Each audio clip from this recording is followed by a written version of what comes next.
We're very excited that we've managed to create a double panel. We do ask, our speakers are going to go ahead and accept questions after each presentation. So if you could please hold your questions, we'd appreciate it. And as well, we'd like to be able to get your questions on the tape that we're producing of this. So if you can just wait while I run around with the microphone, that'd be great. Let me go ahead and introduce our speakers. Miyun Park is a fabulous animal activist and the president of Compassion Over Killing, a nonprofit animal advocacy organization based in Washington, D.C. COK primarily focuses on cruelty to animals in agriculture and promotes vegetarianism and veganism. COK is amazingly effective for its size, and we are pleased she is here to share her knowledge and expertise with us all. Carter Dillard is currently a sole practitioner based in California. He left the U.S. Department of Justice, where he worked in Homeland Security, to devote more time to advocating for animals. He has worked with Compassion Over Killing and is a founding member of 4 Feet Forward.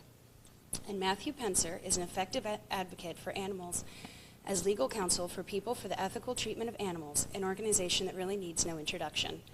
We are honored that he has taken the time to join us and to share his experiences with false advertising, most notably with the Happy Cheese Comes from Happy Cows campaign. So without further ado, let's get started.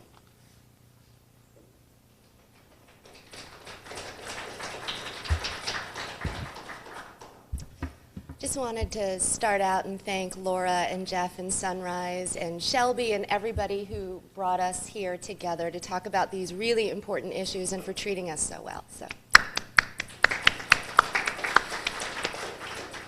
I know a lot of people traveled to come here, and I know how hard it is to be away from your companion animals, but thankfully you'll get to see them very soon. I actually didn't pet a dog until I was 19. I didn't grow up with any companion animals, and I never even really thought about animals except for these 2 canaries who were at my aunt and uncle's wedding. You know, just have that little splash of animal exploitation at a wedding. And I named them Donnie and Marie. This was in the 70s. And they died after a couple days. And that was pretty much my only experience, or so I thought, with living and dying animals. I used to go fishing all the time with my dad. I ate animal products at every single meal. And I got more involved in social justice activism when I was in high school. I would protest against apartheid in front of the White House and anti-military in front of the Pentagon. And I never, ever thought about all of the animals I was eating, I was wearing, I was using for entertainment. I just never thought about them. And I don't think, unfortunately, that I was that unusual. I meet people who became vegetarian or vegan when they were 6 or 8 or 10 because they just knew that it was wrong to be treating these animals who were unfortunate enough to be born as food animals. But I never thought about that until one day I got some unsolicited mail from PETA about factory farming, and I read it and I was completely horrified. I couldn't even believe it. But then I thought, I'm already such a good person. I'm already doing so much to make the world a better place that I don't really need to worry about non-human animals. But then later that day, I became vegan, and I've been ever since for about 15 years. Like Morgan said, the group I work with, Compassion Over Killing, we focus primarily on factory farming and trying to end the suffering of farmed animals. If everything else were equal, we would work on a variety of animal issues. But unfortunately, it's not. In this country, more than 98% of all animals used by humans are killed to give us meat, eggs, and milk. 98%. Now, that doesn't mean that animals languishing in zoos or on fur farms or in laboratories, that their lives aren't worthwhile, because of course they are. And of course we want to free them all and we want to save them all from so much suffering. But if you think that 98% of all of these animals killed are for food, that's why we focus on factory farming. We have a huge battle against us, of course. In the 3 hours that we're going to be here today, in this panel, 3 million land animals are going to be slaughtered. 1 million animals in just 3 hours, or just 1 hour, which is really hard to wrap your head around. And when you think that more than 95% of them are chickens, then you see why with COK we actually focus a lot on those chickens raised for meat called broilers and those chickens raised to lay eggs called layers. We know that most people have amazing compassion for animals. Zogby International released a poll in 2000, and they interviewed people who didn't know anything about modern egg production. They didn't know what a battery cage was. They didn't know what standard ag practices were. But 86% said that crowding 8 to 10 hens in a cage so small they can't flap their wings is unacceptable. 75% were against forced molting, the practice of withholding feed for these layers until they lose up to 30% of their body weight to jolt their battered bodies into yet another laying cycle. They said that was unacceptable. And 60% were against debeaking, slicing off the tips of unanesthetized chicks, their beaks, simply so that they will scatter less feed and they will engage in less stress-induced aggression. Last year, Gallup released another poll, and 62% of people said that they were in favor of passing strict laws concerning treatment of farmed animals. 62%. And I would guess that probably 99.9% of those people who were polled didn't know, again, about all of these standard ag practices. And why is that? Factory farmers and animal agribusiness have done a tremendous job of keeping everything hidden. Because if people knew what was going on inside of factory farms, on transport trucks, in slaughterhouses, there would be a massive sea change, because people are compassionate for animals. They have this innate nature, and they don't want to see suffering. And just like when I got that brochure about factory farming and I saw how horrible it was, but I didn't want to concern myself, because the problem seemed so big, especially when you're going up against a multi-billion-dollar industry that's in bed with legislatures, that have commercials everywhere you look. But we have to get these images and the reality of factory farming into the public eye. One of the things that we work on is undercover investigations at factory farms, and in the past 3 years, we've done about 15 investigations, and we openly rescue animals from factory farms. And once we're done getting all of the footage and rescuing animals, we go to the press and we tell them, this is what's going on. We went in, we had to take these animals because they were in dire need of immediate veterinary care, and nobody cares because there are no federal laws at all that protect these animals while they're on the farm, which is just unbelievable. These animals aren't even considered animals, they're mere commodities. So this is all just kind of a prelude, because Carter is going to talk about the legal issues about our false advertising case with the Better Business Bureau and different federal agencies.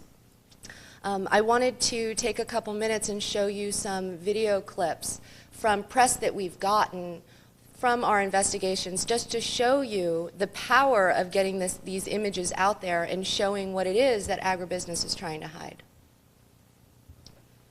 So hopefully I know how to do this.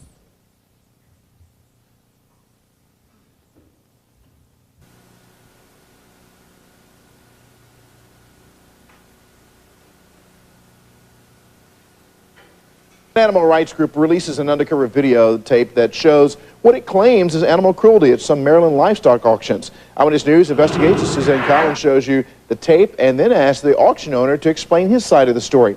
Eyewitness News does want to warn you that some of this video you may find disturbing.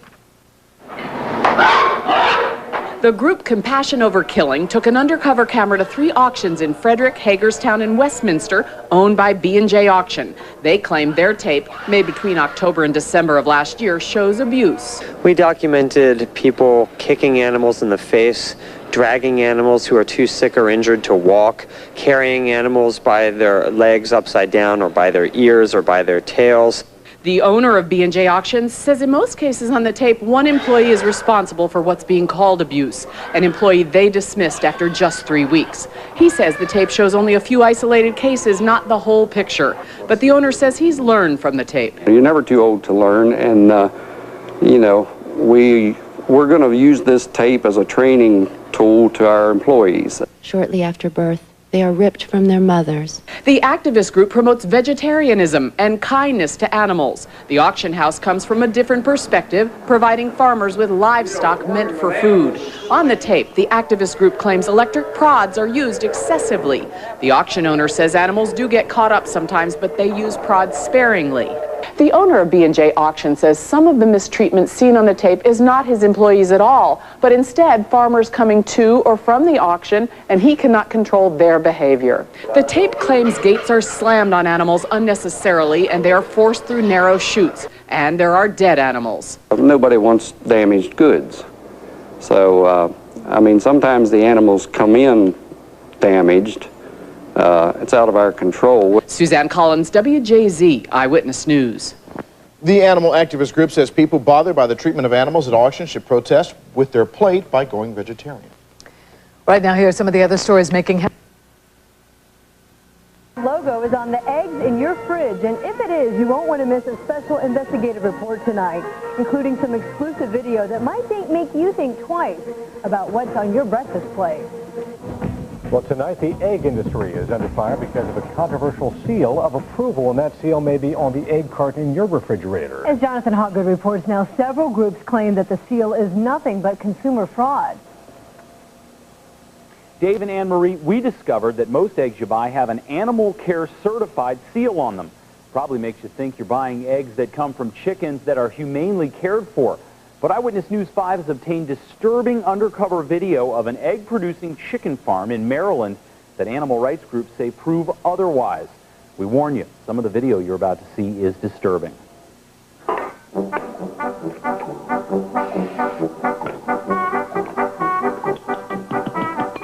Eggs, wholesome, healthy, and high protein. And now egg producers have enhanced their cartons with this logo, Animal Care Certified, to make you feel even better about buying them. I'm hoping so. I'm hoping they're just not sitting in their little box. I'm hoping that they get to walk outside and eat some grass and stuff like that. But walking outside and eating grass is far from the reality of how many egg-laying chickens live. Eyewitness News 5 obtained this exclusive undercover video of an egg farm in Maryland. An egg farm that labels its eggs as Animal Care Certified. But do you consider this Animal Care Certified? Hens packed in cages so tightly they can't move. Most of their feathers gone because of the overcrowding, and their beaks seared off so they won't peck at each other. Another industry practice, starving the birds for weeks so they'll lay more eggs. Thirsty. The egg industry should not be labeling eggs from these horrific conditions as Animal Care Certified. So how can they? The egg industry started using the Animal Care logo 2 years ago after animal welfare groups criticized their practices. Here's what the vice president of the United Egg Producers says about the disturbing video of these chickens. That is not a typical condition within a typical egg producing facility. Farmers go through their chicken house daily. They look to see the condition of the birds. Clippin says a panel of independent scientists came up with the care guidelines, but animal rights experts say those guidelines aren't making the birds' lives any better. And they're not the only ones questioning the Animal Care Certified logo. In November, the Better Business Bureau called the logo misleading. And when we asked shoppers, that's exactly what some of them thought. I don't know how they can put this on here. What is care then? Amy Critton says she won't buy eggs that come from caged chickens and shells out extra money to buy cage-free or free-roaming eggs. Those chickens must have better lives, right? After all, you're paying more. Regular large eggs cost about $1.59, cage-free eggs $2.69, and the ultimate egg, cage-free, free-roaming organic, almost double at $3.49. So besides better chicken feed, what are you getting for your extra $2? Cage-free hens oftentimes are sitting shoulder to shoulder on the ground of windowless warehouses living in their own manure. Here's a picture of broiler chickens. Paul Shapiro says this is also what a free-range hen house looks like. There may be an opening at the end of the warehouse, but Shapiro says they usually lead out to a tiny area, unable to accommodate more than a few birds out of thousands at a time. Free-range chickens do go outside. But bear in mind that when they're outside, they're exposed to the elements, they're exposed to parasites, they're exposed to predation. So you have to ask yourself, which is more humane? Animal welfare advocates say it would be more humane if the hens had enough room to flap their wings, weren't starved or mutilated, practices that are already outlawed in Europe. The fact of the matter is that these birds are still abused, and the egg industry shouldn't be labeling animal care certified on their egg cartons when their hens are living in conditions that are so abusive that if they were forced on dogs and cats, it would be illegal. Now, there is no state or federal law regulating the treatment of egg-laying chickens. Animal advocates say if you think chickens should be treated better, contact your legislators and tell them to outlaw those cages we showed you. Meantime, the United Egg Producers are appealing the Better Business Bureau's ruling that their animal care certified seal is misleading. For Eyewitness News 5, I'm Jonathan Hawgood. All right, thanks, Jonathan.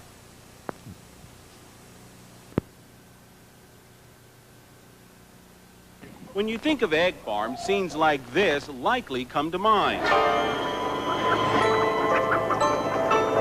But animal rights activists say this is often the reality. Hens crammed in cages, their feathers forced off, their beaks burned. This footage was taken by the D.C.-based animal rights group Compassion Over Killing. She's badly decomposed. In the past 2 years, they have broken into 3 Maryland egg farms. The factory farmer's worst nightmare is activists with video cameras. Paul Shapiro founded the group, which holds demonstrations on D.C. streets almost every week. It is a video of factory farms and slaughterhouses.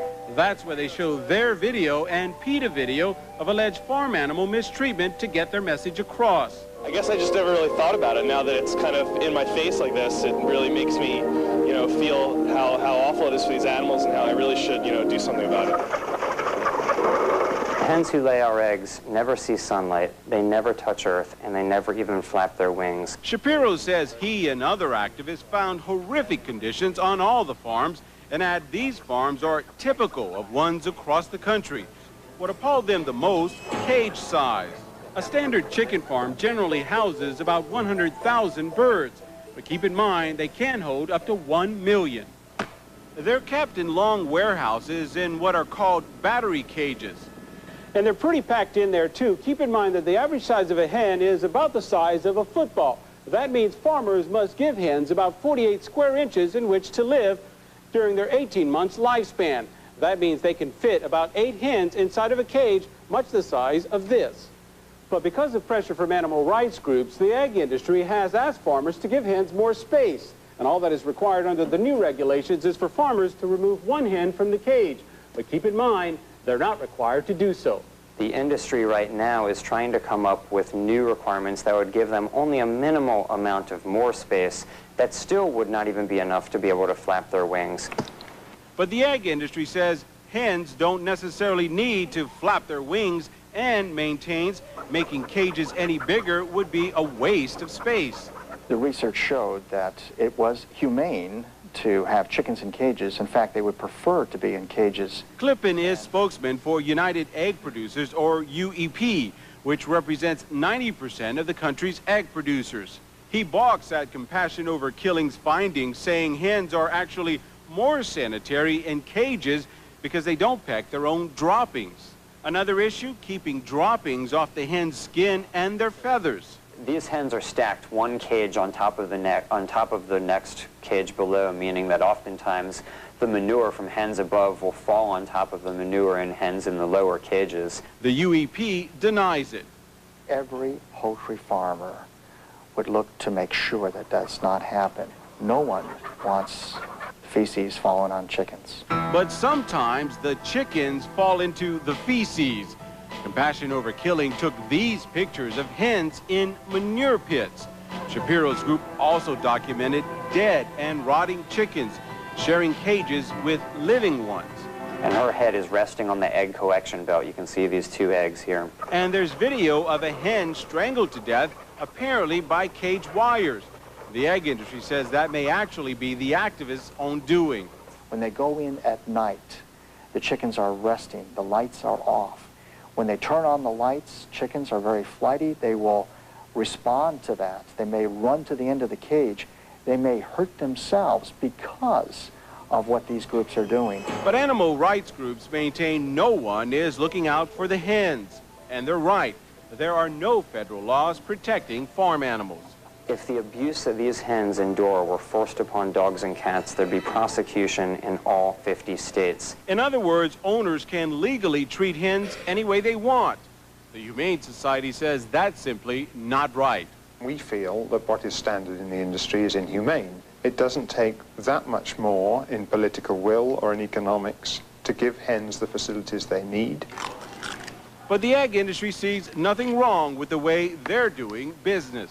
Science shows that the production practices, according to our guidelines, are humane.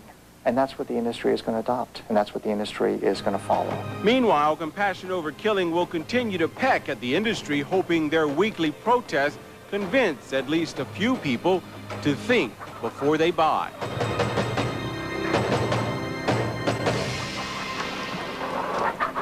Now, a footnote to all of this, the egg farmers that do give the hens more space, well, you can notice their eggs on store shelves. They will have to have this certified animal care on side of the egg carton when you purchase those eggs. Now, just a side note, that more space, it is still smaller than the average size of a sheet of paper, which you can see here is 11 by 6.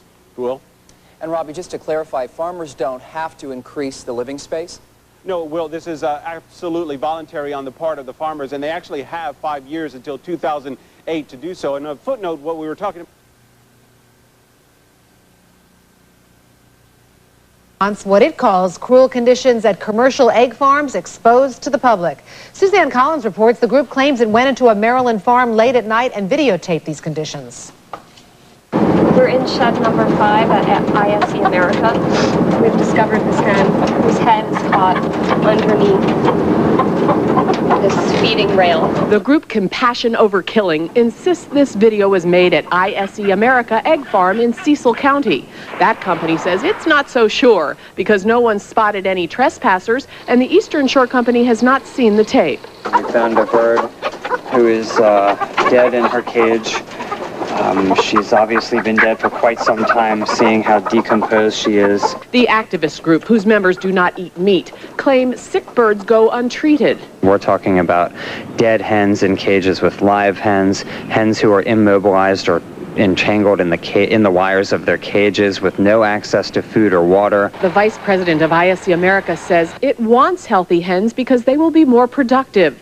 The company follows long-term ag industry recommendations on animal welfare, and it says it does things like all chicken farms industry-wide. The group Compassion Over Killing claims that the cages used on this farm are very small, and if you divide that space by the number of hens housed in each 4-pound hen gets about this much space to live in. This debate over so-called wired battery cages has gone on for years. There's usually 3 or 4 tiers of these cages, meaning that the hens who are living in the lower tiers have to live in the excrement of those above them. And hens occasionally are able to escape from their cage. When they do so, they fall into the manure pits below. The group has letters from veterinarians who say the conditions seen in these pictures are cruel. ISE America says if the activists did trespass, they took a chance killing birds by bringing illnesses in on their feet. The group claims it took precautions. We feel that that is very important work to do, to really expose the injustices that are committed by the factory farm industry. Suzanne Collins, WJZ, Eyewitness News. The group claims it took 8 sick birds from the farm and rehabilitated them. Right now, here's some of the other stories.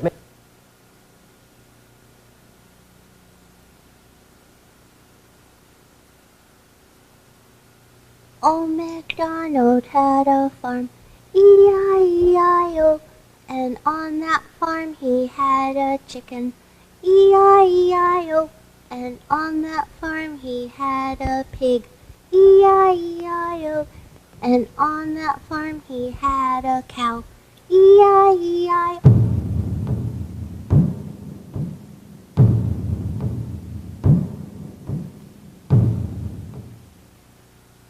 In the next 30 seconds, another 10,000 animals will be forced into factory farms. They will suffer painful mutilations. They'll be packed into cages so small they can't flap their wings. They'll be crammed into crates so narrow they can't turn around. When we buy meat, eggs, or dairy products, we support this cruelty.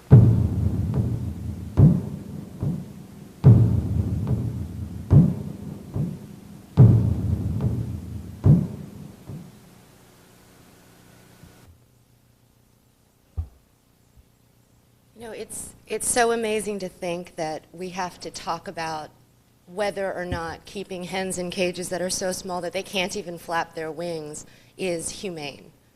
You know, the fact that these hens in 2008 will get 67 square inches of space when research has shown that she needs a minimum of 303 square inches simply to flap her wings. So we're talking about 67 square inches in 2008.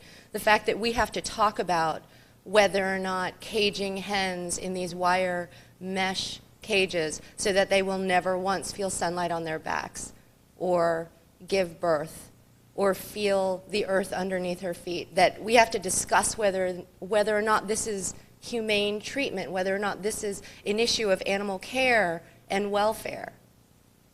It just goes to show you how much work we have to do, which is one of the reasons that we do these investigations. I was talking to Amy on the shuttle over here. I grew up in D.C., and you know, there isn't much country around there. And unfortunately for me, who's totally afraid of the dark, and you know, I prefer concrete and street lights and you know, sounds of people running around, these factory farms are out in the boonies. So it's really scary and really dark. But I force myself to do this because people need to see what's going on. And as you could see during those news clips, the media is interested in showing the general public what it is that's going on because they themselves are shocked by it. I met with this reporter from the New York Times who was at the time the head ag writer, and I was pitching one of our investigations to her, and this is the head ag writer, and she didn't know what a battery cage was. But once we get these images out there and once we tell people what's going on and we say, don't take our word for it, do the research yourself, and here are some resources, get online, find more information, and just make an informed decision. Because with every bite that you take, you will be adversely or positively affecting the lives of animals because we obviously don't need to eat animals or their products in order to survive. But every time we do, every time we have a milkshake, every time we have an omelet, every time we have a chicken nugget, an animal necessarily is going to suffer and is necessarily going to die.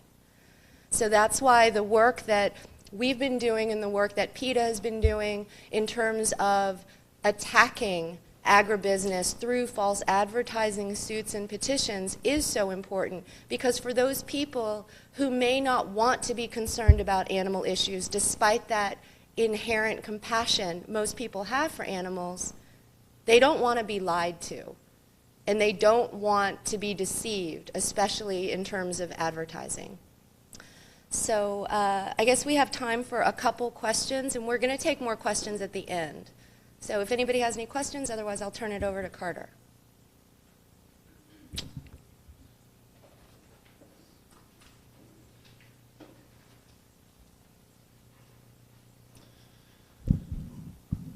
I want to thank you all for coming.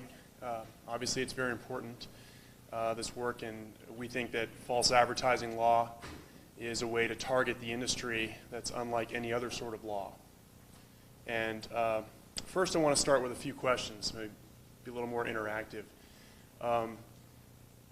Do you all think that the industry coming out with something like an animal care certified logo, is there anything positive in that at all?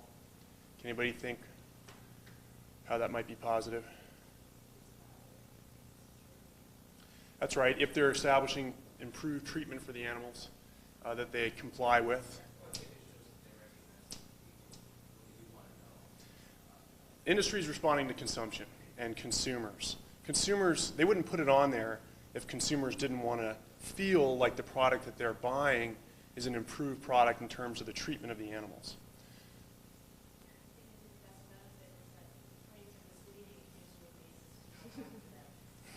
That's a lawyer's answer right there. A claim, that's right. It does give us a claim. And along those lines, I do want to make an apology about false advertising law. I've written something very much in support of it, but it has a major defect, and that is false advertising law, as it relates to animals, presumes their use and treatment. And to the extent that the movement is going away from using or treating animals at all, it fails us. We're talking about people buying free-range eggs. Well, if you're a vegan, you don't buy free-range eggs. So to the extent you're divorcing yourself from the treatment or use of animals, false advertising law is not a way to attack the industry. So it does presume some continued use of animals. That's one of its failures.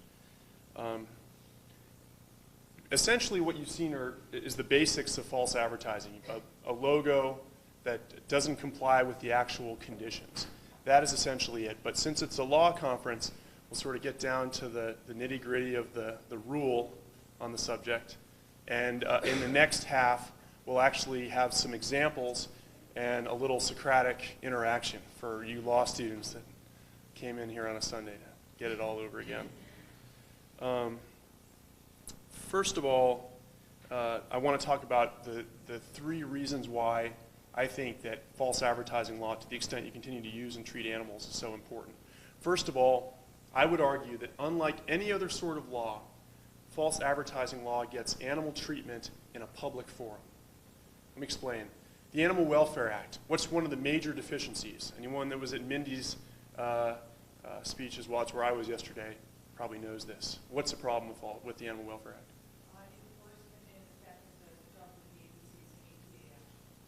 That's right. That's right. Anything else? And standing, that's of course a problem.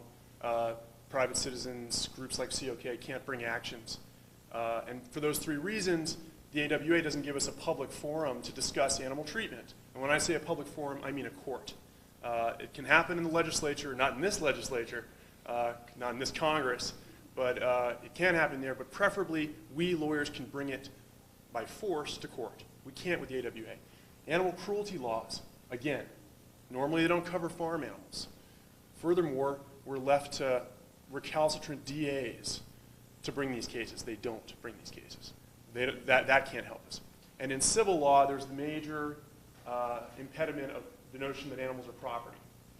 So for those reasons, the normal forums for controlling how we treat animals fail when we want to use those forums to discuss animal treatment. False advertising doesn't fail, and here's why. There's 3 things at interest when you bring a false advertising case. 1, the consumer. 2, the consumer's perception of animal treatment. And 3, and most importantly for groups like COK and PETA, the actual treatment of the animals. That is an element of your false advertising case. That means you get to put on the parade of abuse that you've seen here today in a courtroom, in a public forum, with all of the media that results from it. That is the beauty of false advertising law. The second reason why I think false advertising law is so important is, again, to the extent we're presuming the use and treatment of animals, if you don't have educated consumers that are protected from fraud, I would argue that animal rights education and animal rights media is worthless. If people are educated to know how bad battery hens are treated, and they, by choice, go out and buy free-range eggs, if in fact those free-range eggs are created with as much or as near suffering as the battery hens, there's no gain for the animals. And all of the effort we've sort of taken to convince consumers, it's worthless because they're being tricked and their purchase decisions are actually going to harm animals. So it's important to force the issue.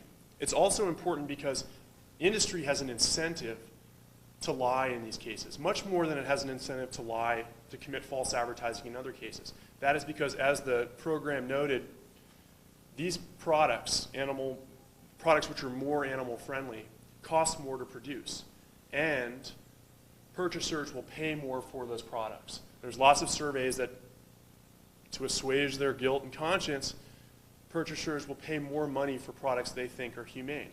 So for those 2 reasons, industry can double dip. They get more money at the point of purchase, they save money at the point of production by false advertising. And that is, as we discussed in the second half, false advertising as it relates to the use and treatment of animals is rampant. So we're going to urge you guys to get out there and start suing people.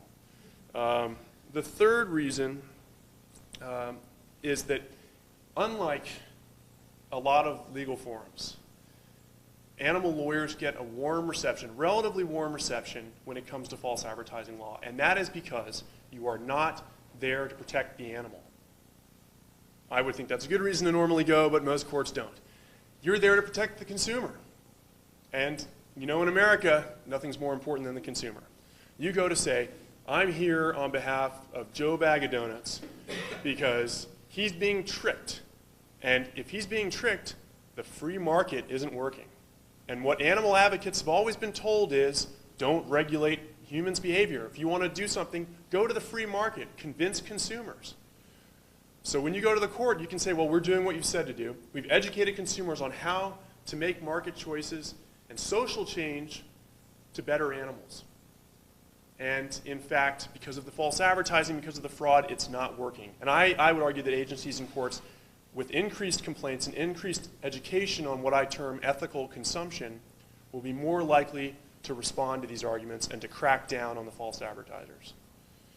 So having said that, it's sort of a summary of why I think it's important. We'll sort of get into the meat of the actual law.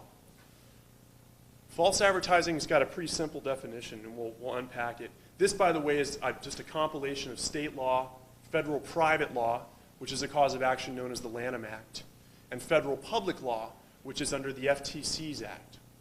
So to write a little nutshell on the law, we sort of bring one simple definition, and it's common for all of those.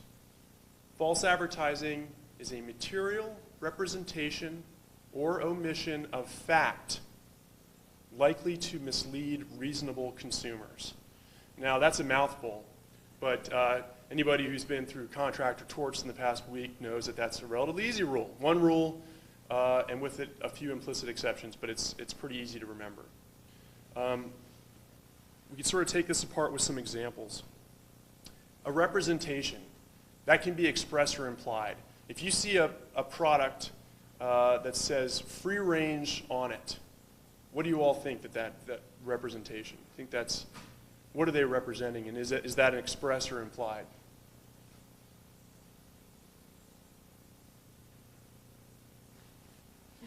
That's okay, I'll jump in. But that's actually just not all that obvious. Like a lot of things, express in law generally means written. So free range is an express representation that the product is free range, whatever that means.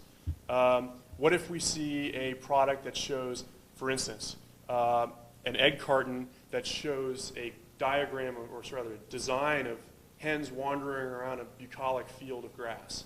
What's that? Now, they don't say free range. That's implied. They are arguably, and I think they are, implying that the eggs were produced by free-range hens. Do you infer a message from that?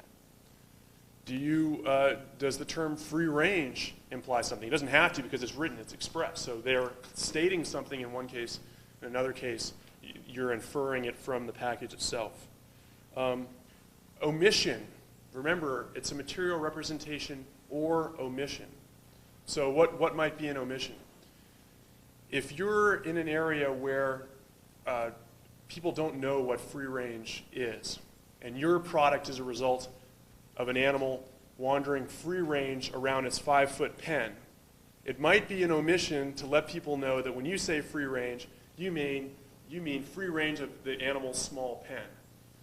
That is to say, you've got to presume something about what consumers are going to take away from the message you put on your product. And you've got to account for that in your advertising. If you fail to do that, that is considered a material omission. And that is also grounds for a false advertising suit. So that way, even if you don't have an explicit statement, you don't have an implied statement on the packaging, if the person's failed to mention something, that's a grounds for false advertising action. This came up in '87, I think, with an ALDF case called Provimi, where they took on veal producers in Massachusetts for not labeling their products with a description of how the veal was produced. And their argument was, it's a violation of state cruelty laws to produce veal. And under the consumer protection law, you are required to advise the consumer that you violated state law in making this product. And that was their argument. It didn't succeed for lots of reasons, mostly because the FDA was really occupying the field in the USDA at the time, and there were some arguments about preemption. But an omission is a basis for a false advertising claim. This is a fun one. When I say reasonable consumer, that can change depending on the group that the ads are targeting. And I don't know if you all have ever seen this horrific commercial in California that it's for the milk board out in California. But it's a commercial of these kids eating their breakfast, and the mom tells them they've got to drink their milk, and they sort of, no, we're not going to drink our milk. And they look out the window, and there's their old neighbor, really old guy, lifting his wheelbarrow. And as he's lifting it and looking at them, he lifts and his arms tear off. And his arms drop to the ground, and he's sort of like wandering around. And the mother says, you know, our neighbor never drank milk. And the kids furiously begin to chug the milk. Now, I would argue that that ad targeted towards adults is misleading, clearly. Mindy could probably explain the niceties of why milk doesn't have the health benefits that that ad suggests it does, or lack of milk doesn't have the horrific ramifications that that ad suggests. But the important thing for this example is that ad is targeted at children. And there are studies that show you can't target any ad at children without it being misleading because they don't understand ads. They aren't reasonable in the first place. So under the law, it's oftentimes the case that they're not considered reasonable. But you can't target ads at children, and you certainly can't target scary ads like that at children. The important thing here is when you get, you know, freakish clowns hawking hamburgers to children, you've got a basis for false advertising because children are an exception group. There's a whole part of the Better Business Bureau that is dedicated to protecting children's interests in false advertising. So look for children as a specific subgroup of the reasonable person. Material. What is a material representation?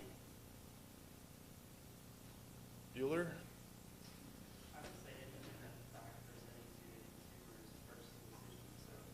That's right.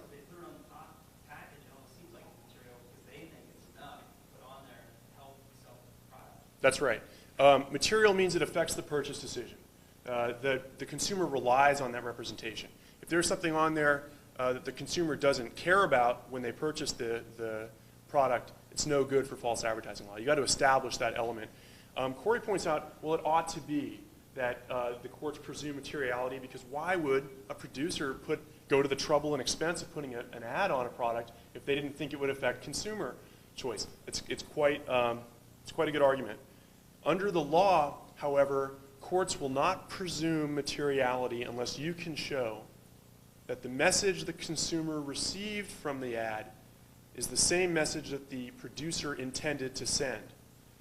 And that's sort of hard to do. That we're talking about getting a memo from something like the corporate offices and saying, we want people, when they see this picture of the cow wandering around the field with nothing else written on the label of the meat or whatever, to presume that the cow is free-ranging over a field. If they say this is the intent of our ad, then the court will presume materiality.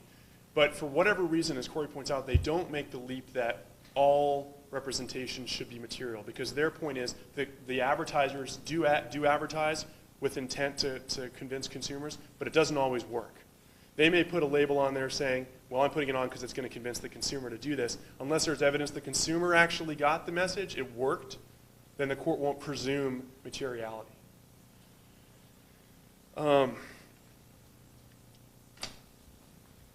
Lastly, we have second to last, I should say, we have the notion of subjective and objective. Again, it's easy stuff, sort of back to first year law. I'll give you an example of an objective claim. Court, in a case long ago, was confronted with the dire social issue of whether or not frozen potato granules mushed into a little chip-shaped thing was actually a potato chip. And this was expensive, years, $1 million of litigation. I think Pringles makes these. I don't want to libel, slander anybody, but I'm not sure who the company was. But the question was, if you don't actually slice it off a potato and throw it in the pot, is it a potato chip? And in the end, the court cracked out Webster's dictionary. And they said, well, this is relatively objective. A potato chip is something that everyone agrees on based on Webster's dictionary as something you slice off a potato and cook in a pot or fry it or something. That's a potato chip, and having these these frozen granules, that's not going to cut it. Sometimes in animal advertising, the ad, the representation is technically objective. And so we're not really thinking about too much what the consumer's thinking. We're looking at what the objective understanding of that term is. And in that case, we're thinking about dictionaries. When I say humane veal, that is not an objective term. Humane means lots of different things to lots of different people. Even in the dictionaries, if you have 3 or 4 dictionaries, I imagine you come up with different definitions. That's where you'll have to actually figure out what the consumer's thinking. You won't be able to rely on objective evidence. Lastly, in the rule, which is material representation or omission of fact likely to mislead reasonable consumers, there's the of fact. And that's the important distinguisher between false advertising and puffery. Strange word. I don't know where they got that one from. But puffery is a representation of opinion. And the famous puffery case out of the Fifth Circuit in Texas, again, over a dire social issue, was whether or not Papa John's statement that better ingredients, better pizza was puffery or whether it was false advertising. And the court said, no reasonable consumer is going to believe that better ingredients, better pizza is anything but Papa John's saying that they think their product is better. It's opinion, it's not fact. Now, if they'd said organic ingredients, better pizza, what do you all think would have been the result? It's hard to say if you guys aren't false advertising geeks like me and study it. Organic is actually a controlled term now. The USDA regulates the use of the term organic. That is relatively objective. And I think you could pull out the USDA regs and say that anybody claiming to make an organic product without complying with those regulations was false advertising. What if they said great pizza cheese comes from happy cows? Matt's got a great point. What about that? Yeah, anybody? Please.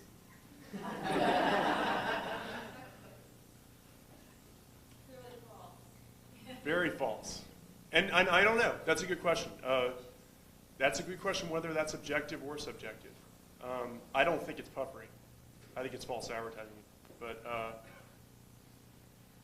these cases are rampant, as I said. They're all over the place. The field is ripe for litigation.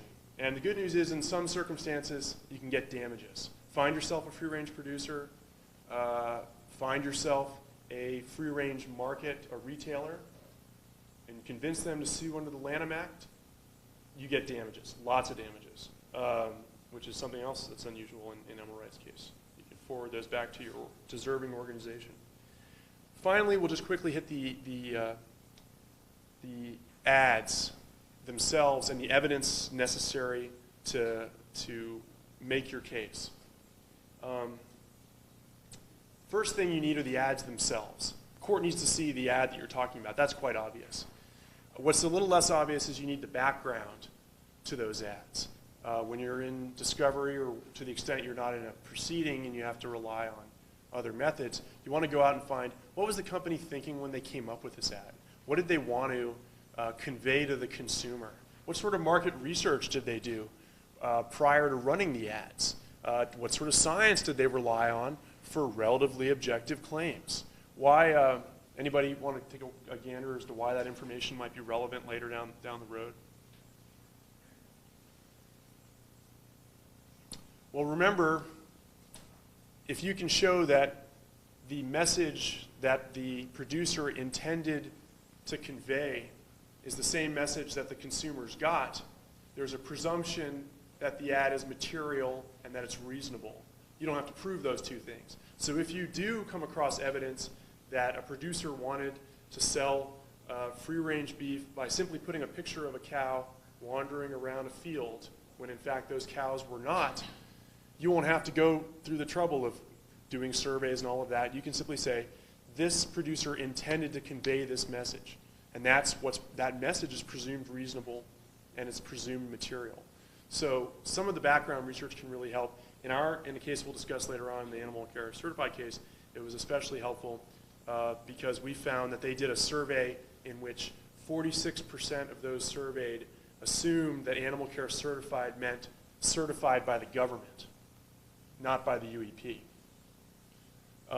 So that sort of background is important. In some cases, not all, but I mean, surveys are important, and I usually say that that's in the cases where they apply, they're the most important piece of evidence. They'll also be the most litigated piece of evidence. Constructing an admissible survey is hard. Constructing an unimpeachable survey is almost impossible. It'll always, if you get the survey in, it'll always come down to the weight the court wants to afford it. But the weight, and at times its admissibility, comes down to a number of very complex factors. And the only thing I can advise is if you're going to do surveys and you can afford it, you've got to get experts to do the surveys and to appear to testify in court on behalf of the surveys they've conducted. Oftentimes groups can't afford that. We sort of took a middle of the road and hired an outside firm that was going to do it very cheap, and we designed the surveys by ourselves. But you can get experts, that's probably the preferred way, because there's a laundry list of 20 objections and basically motions to exclude that people will attack the surveys on. Everything from leading questions to not getting a proper sample group to not doing double-blind testing, take your survey takers, to not even crazy things like not ordering the questions correctly. You might have 10 questions. If the question in which the consumer presumes the better animal treatment is the first answer on each one, well, guess what? People are lazy when they take surveys, and they usually just click. They want to get out of your face. They just tick the first question. So that's a leading. If you don't sort of switch up the questions, that can be considered leading, and courts have dismissed excluded surveys on that basis. Finally, there's sort of two. I was just going to say second to last. There are two other things you might throw in. Consumer affidavits in these cases. Not so relevant because we're talking about the reasonable consumer and not the consumer you represent as the litigant in the case, not consumer X. But those affidavits are important because they give a face and they give a narrative to your claim. And this consumer can explain with important detail why they personally were duped by buying eggs that they thought were free range when they in fact were not. They can explain the emotional damages, the economic damages. Maybe they've been buying free range eggs for 10 years. And they can also explain the thought process that they went through before buying the eggs. That really fleshes out the case. In terms of what the court would rely on in its final decision, probably not much. But in terms of the thing that the court will most likely flip to in your submission, I would argue that the consumer affidavits are vital. And lastly, there's extrinsic evidence, and this again deals with objective claims. If you have a claim that's sort of on the line, like well cared for. Say there's a zoo that's got animals, and it knows, thanks to the work of activists, that it can't simply run a zoo without convincing the would-be zoo owners that the animals inside are well treated. So that it has a huge sign up above the zoo that says our animals are well cared for. Well, of course you'll want to find out what consumers think by that, doing surveys. But also well cared for, sort of like Happy Cows Act. I mean, Matt's the expert there, and that's the seminal case on this issue that I followed. So you can think about our cases, but like that, well cared for animals might sort of ride the line between objective and subjective. And in that case, you want to pad your bet and do your consumer surveys, at the same time get extrinsic objective evidence. In this case, I would suggest something like a veterinarian. Can a veterinarian tell you if an animal is well cared for? Probably. You take your animals to the vet to be cared for. It's very feasible argument in court that term has objective, is by nature objective, and this person who is an expert on the subject of animal care can testify. So regarding the conditions in that zoo, this person will testify about the objective nature of the terms well cared for and whether the animals living in horrible conditions in the zoo are in fact well cared for. And as I said, you'd also want to do the subjective in case the court would lean that, but you want to pad your bets. That is really the law in a nutshell. We have a little more time. I want to ask, we'll sort of start off to see if you guys have any questions about how to do these cases.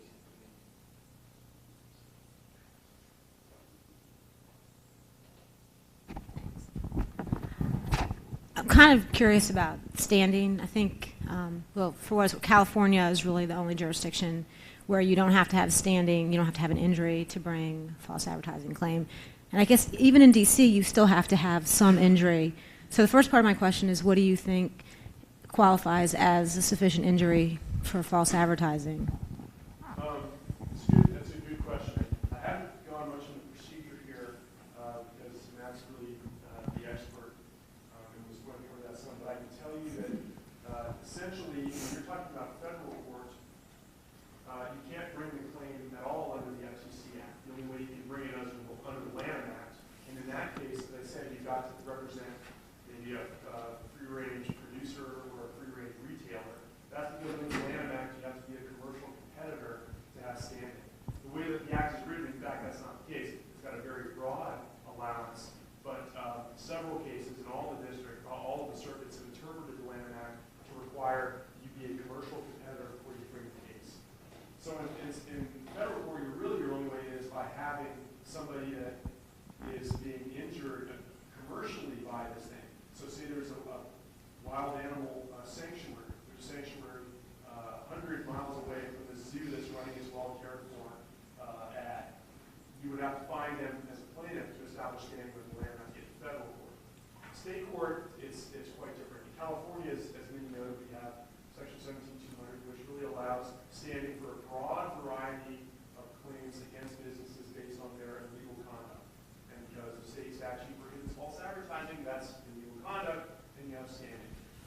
The DC Circuit, DC does have a new statute, relatively new statute on the books that allows for a private attorney general action. That question sort of whether you can bring a claim there and what sort of injury you need, I think is relatively untested. I think from the plain reading of the statute and it's in your materials that you probably don't need injury because it refers to bringing an action for the benefit of nonprofits, specifically for things like false advertising. However, again, to sort of pad your litigation, you want to include plaintiffs that perhaps for years have relied on these representations and have spent money in relying on these representations, and perhaps because the representations deal with mistreatment of animals, suffer some emotional harm as a result. You would want to add that then in for creation of a true case or controversy, a true injury. Do you think that just purchasing a product in reliance on the ad, for example, someone sees the animal care certified and they think, okay, I'm going to buy it because it has it on there, or, some other issues regarding the benefits of milk, someone sees an ad, buys milk, and do you think that might be sufficient standing? And then I guess my other part of that is to bring a false advertising claim in a jurisdiction other than DC or California where you would have to show some kind of injury.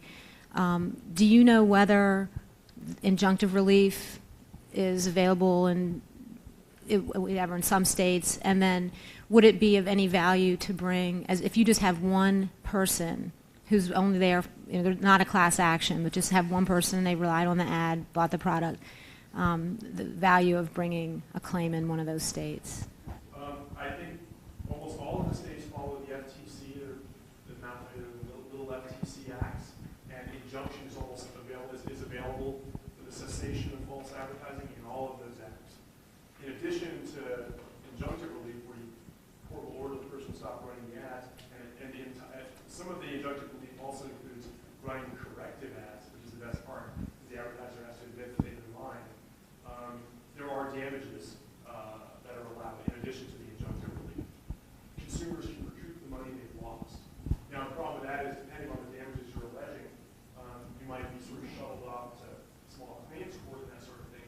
But I think in some of the states where the Consumer Protection Act allows injunctions, and there are other states where there's sort of reference to attorney general actions, I think you can get beyond the small claims court.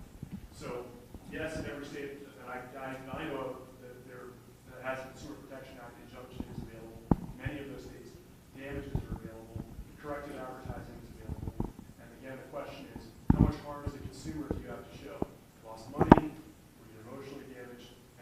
arguably in DC and certainly in California, you simply bring it because people shouldn't be false advertising, and everyone ought to have the right to corral them.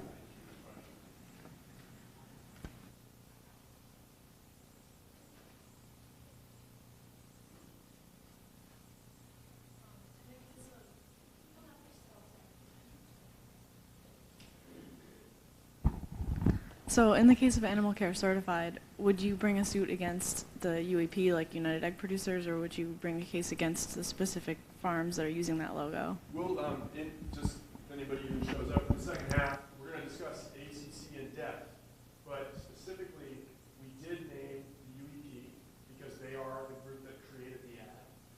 You name the producer because they're the ones that are sticking the ad on the product. You name the retailer because they're the ones who are carrying the ad that's stuck on the product. You can name the advertising agency in some cases that designed the ad. In this case, we don't know. It looks like the UEP came up with it themselves. At least at this point, we don't have documentation on who else it was. When we get it, we'll name that person. You name the full gamut of potential defendants who touched this ad. False advertising law puts everyone on the hook. So in that sense, it's good. While in many cases, plaintiffs are hard to come by, defendants are easy to come by.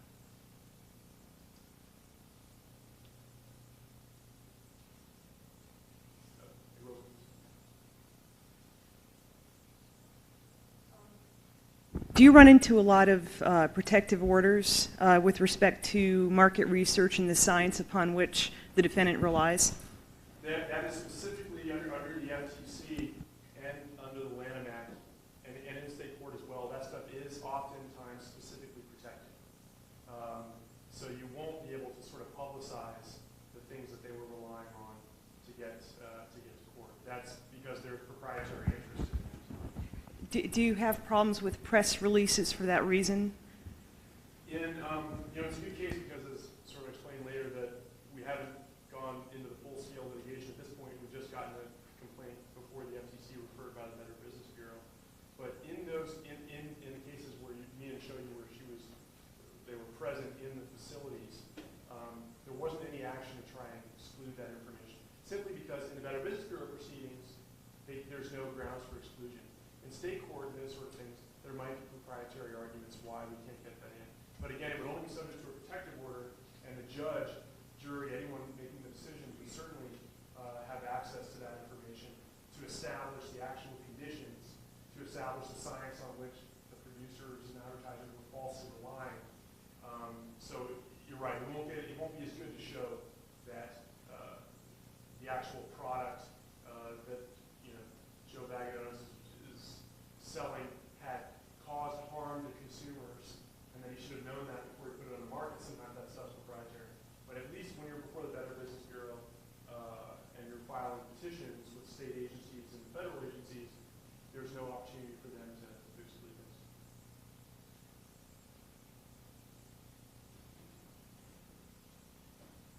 You mentioned earlier that sometimes you need a competitor for standing. Do you foresee any problems with competitor standing for a nonprofit organization, like you were talking about a wildlife sanctuary competing with a zoo?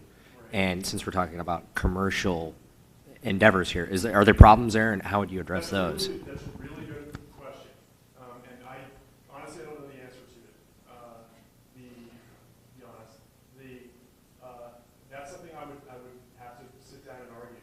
I don't think that simply because you're a nonprofit, you're excluded from commercial standing. You didn't receive the attendees that you would have had the zoo not been false advertising. Your nonprofit might go under because it's not getting the press it's deserved. I know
Has there been a free-range egg case brought?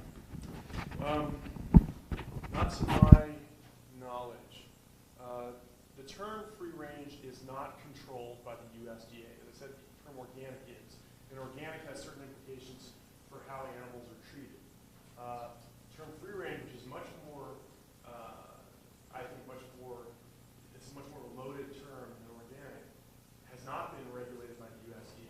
I believe in the next year or two, the USDA is going to issue notice of intent to regulate those sort of terms. It might be the USDA, it might be the FDA. I'm guessing it's going to be the USDA. And they'll go through the notice and comment procedure to come out with a regulation regulating the use of that term. But they haven't yet. And so it's fair game. If it hasn't been regulated, everyone's using it openly. As you'll probably learn about more in the future, that's a great way to think about bringing claims. You find out cosmetic, it says cruelty-free. You find out they've been doing graze testing. You get a survey together that explains to consumers what graze testing really is, and you ask them, when you hear the term cruelty-free, do you assume that the animal is subject to this sort of suffering? They get a lot of no's, and you come on the basis to say that person shouldn't be getting additional market benefit marketing with this term on which consumers rely. But I don't think it has to. So it'll be, unlike ACC, which we have a relatively narrow group of interests, that term is used by lots of folks for lots of reasons. So you'll get a lot of opposition. You'll really have to have an airtight case.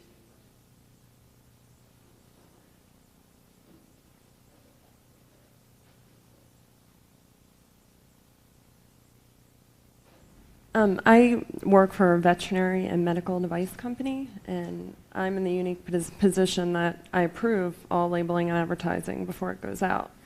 And sometimes there's this attitude from sales and marketing where, you know, I rely on the FDA and I have to follow guidelines from FDA for labeling, but they'll say, oh, well, it's just vet use only, that's not regulated. So what would my response be to that? When vets are buying, is this right? Are vets the purchasers? When vets are purchasing, they're acting as consumers. They're consuming these goods, and I think they fall under the same standards. Just because it's not the traditional market consumer, I think you step into the shoes of being a consumer when you as a vet buy something wholesale. And if a vet relies on statements which are misleading on the product that's wholesale, my guess is he would have an action. It depends on the very narrow reading of the consumer statute, but that's my guess. As far as the FDA approval goes, it's a very complex issue about what the FDA really approves and what they don't. FDA, I can say right now, they don't go anywhere near animal treatment, no matter what they say. You look at their regs, they only care about health of animals and humans and the impact those drugs have on health. So to the extent that they'll say, well, we approved the label, and it happened to have an ancillary claim on there about animal treatment, so we must have approved that too. That's very suspect, and I think subject to challenge. So I would argue that, yeah, the vets have a legal basis to challenge false evidence. Like, have you heard anything about them stepping up? Or, I mean, I know they regulate medicine or drugs for vet, but, you know, there's nothing really for device. I haven't. Okay. And thanks to Matt, and he'll be the next stuff. This stuff's just getting rolling. It's fresh for the year or two out there and start working people. But there hasn't been a lot of, certainly not regarding treatments. A lot of history on health and the drugs' impact on a person's health, drugs' impact on the animal's health in terms of animal husbandry, not on whether the product or the service and how it impacted the animal that created it or was used to make sure it was used in the process. Those animal production claims, those ethical consumption claims, are not really there yet. I think that the genesis of this was in the 80s when they came up with made in the USA labels. We want to make sure that people were getting sweatshop goods. They actually came up with a sweat-free label that turned out, I don't know, I think the thing was boxed here in the United States, but it was certainly made in the most horrific conditions abroad, and the FTC put the hand on it. It's actually 10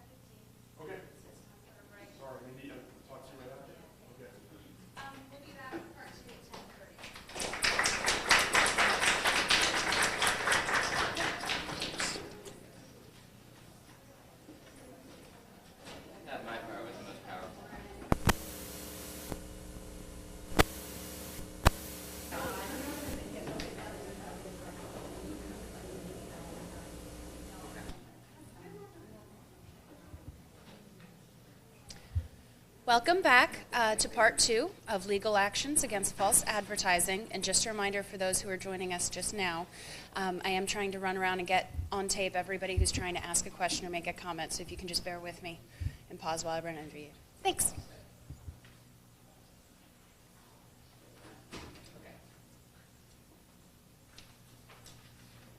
Hi. Before I start, let me just get to one point to follow up on something that Carter was saying before when I asked the question about whether the scenario regarding Papa John's would change if the claim was great pizza cheese comes from happy cows. And the question is that actionable or not? In a very practical way, when looking at false advertising laws, there are you really have to look at what claim you are challenging, because there is a great part of that claim that I think is unchallengeable and part of it that is. I don't even know what great cheese is, so anybody can say great cheese comes from oak trees, and it would be a matter of opinion. Great cheese comes from happy cows. Is it better? My cheese is better than yours. My cheese is great. My cheese is superior. I don't know that if that's the basis for your claim, I'm not sure how you could bring that and sustain that. If you were saying that a happy cow produces better cheese than an unhappy cow, I'm still not sure how you prove that, because I don't know that there's any legitimate scientific basis for it, and I don't know that how you would prove that a reasonable consumer would base their purchasing decision on this cheese comes from a happier cow than another cow, so it's better and I'm going to take it. But there's an implied statement in that ad slogan, and this was really what we did with the Milk Board campaign lawsuit. There's an implied statement that if you're saying your cheese comes from happy cows, for instance, the Milk Board slogan is great cheese comes from happy cows come from California. We're not going to challenge the claim that your cheese is great or bad or better than anybody else's. I'm not going to challenge the fact that your cows may be subjectively happy. I'm not sure how you define that. But to the extent that that makes an impression in the consumer about the condition under which the cows are treated or the welfare of the cows, or that in the case of the California dairy ads, that you are giving an overall impression of the dairy industry that it's one that's friendly towards cows, when it in reality sends 400,000 cows to slaughter every year in that state alone because they're too weak or debilitated to give milk anymore. Many of them can't even stand up. Their calves are sent to the veal industry to source that industry.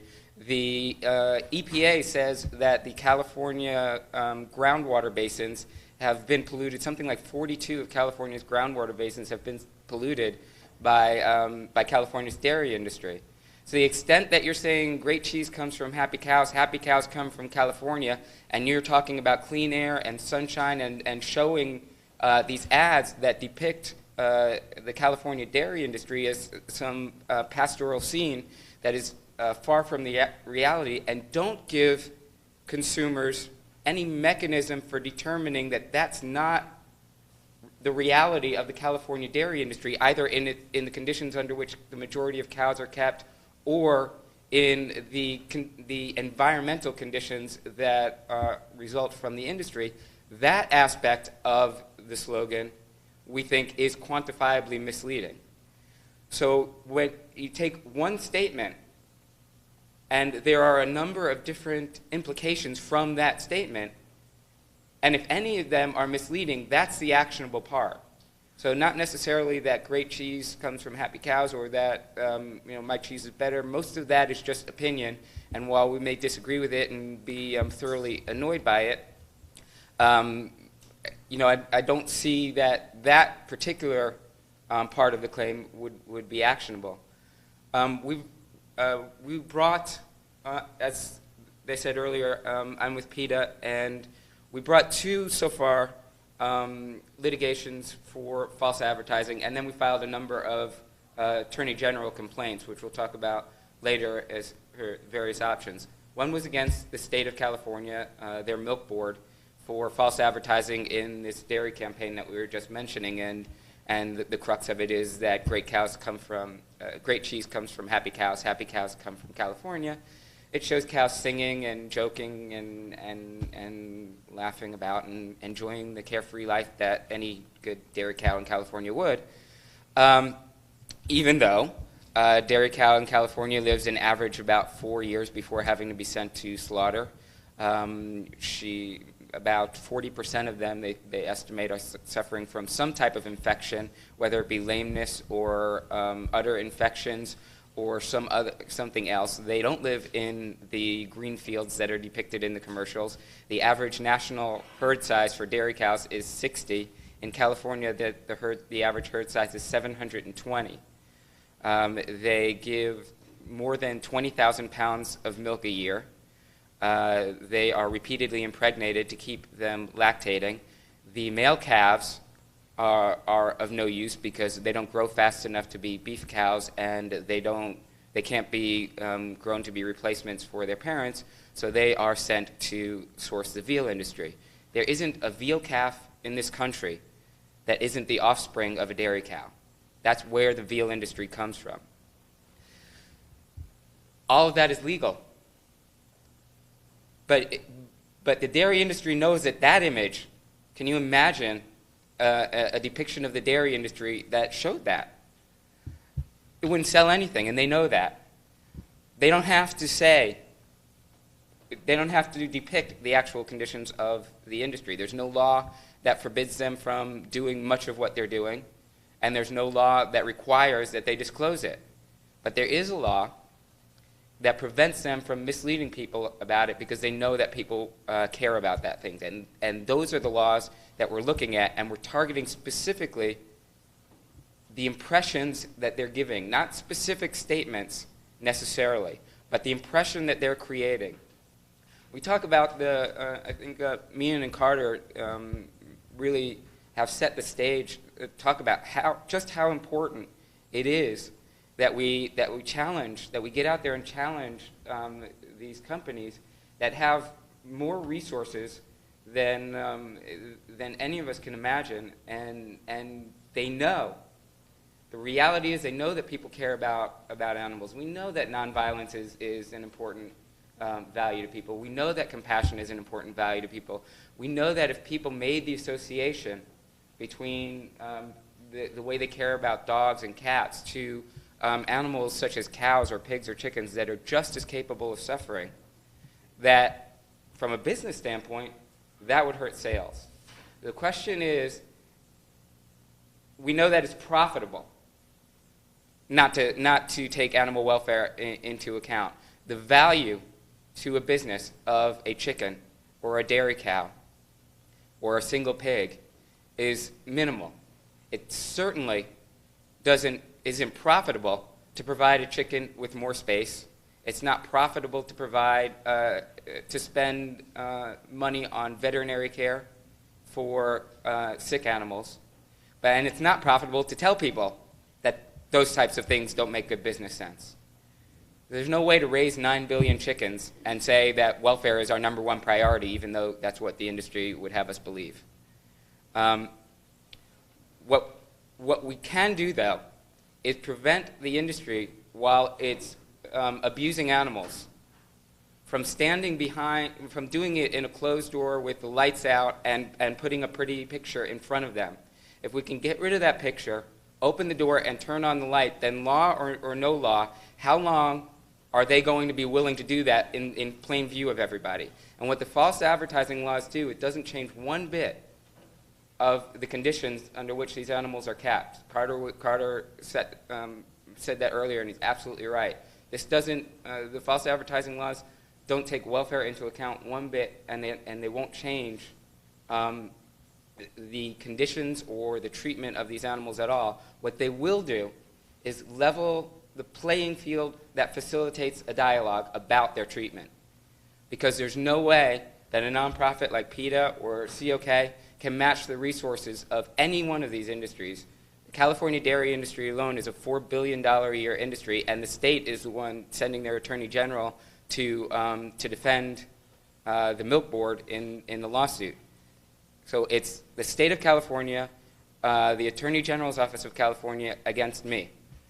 And if we didn't have the false advertising laws and if we didn't push them, there would be no way that we could even get a glimpse into the reality of what's going on in these industries to have a dialogue with people on a fair level. So when you talk about the law, you talk about false advertising law, I mean, the law itself, it really defines us as a society. It's the rules that we choose to live by. When we have a law degree, we get to protect those rules. We get to make sure that what they stand for is fully protected and exposed where it's weak. So we look at the false advertising laws, and we know from the polls that were cited earlier that the treatment of animals is something that people care deeply about. It doesn't matter whether it's companion animals or farmed animals. We know that our value system says that unjustified suffering is wrong. So misleading people about that is wrong as well.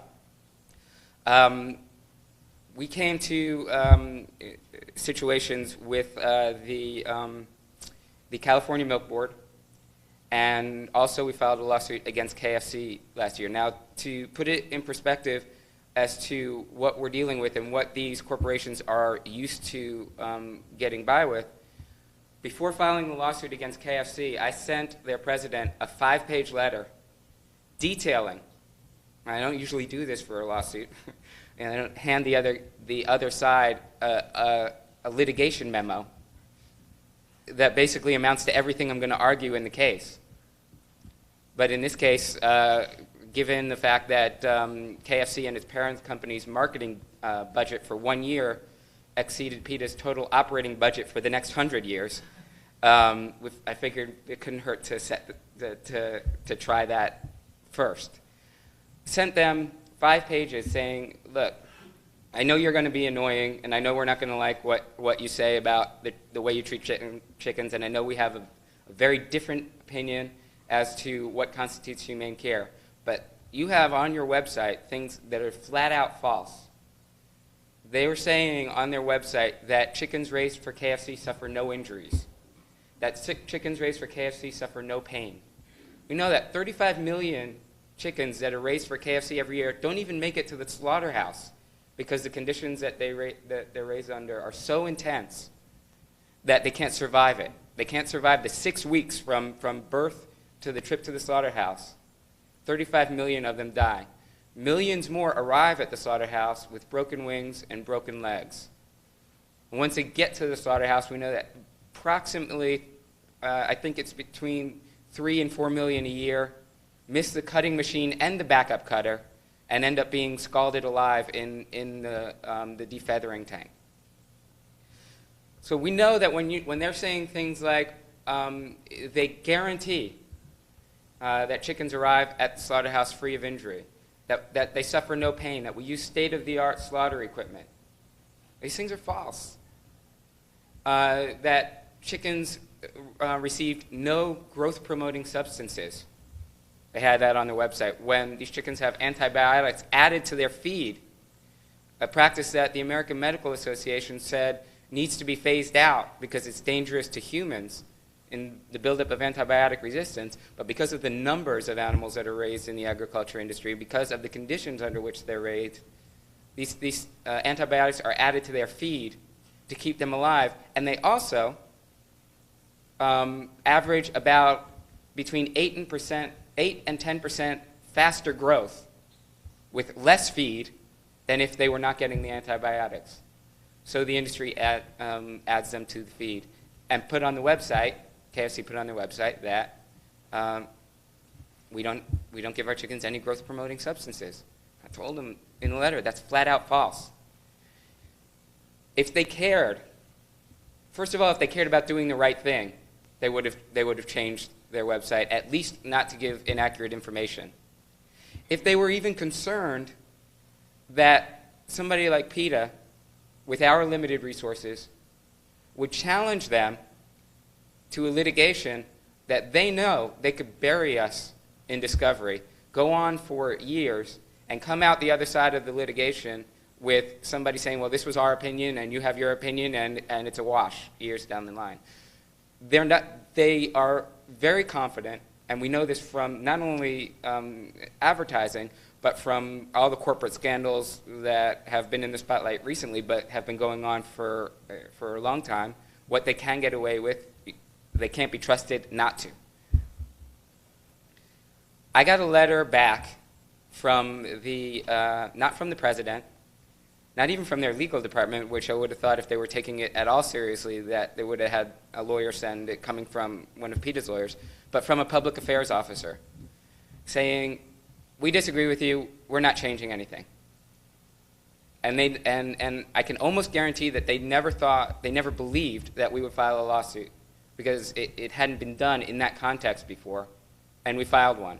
And when we filed the letter, we talked to the press and told them that they were lying about their treatment of chickens. Not one single media outlet covered it for the integrity of the issue that, hey, maybe they really are mistreating chickens, maybe they really are misleading consumers about that, and that's just wrong. That's unscrupulous. It's not right, and that's news, and it should be something that we should investigate and practice. Not one single media outlet was interested when we sent them a letter.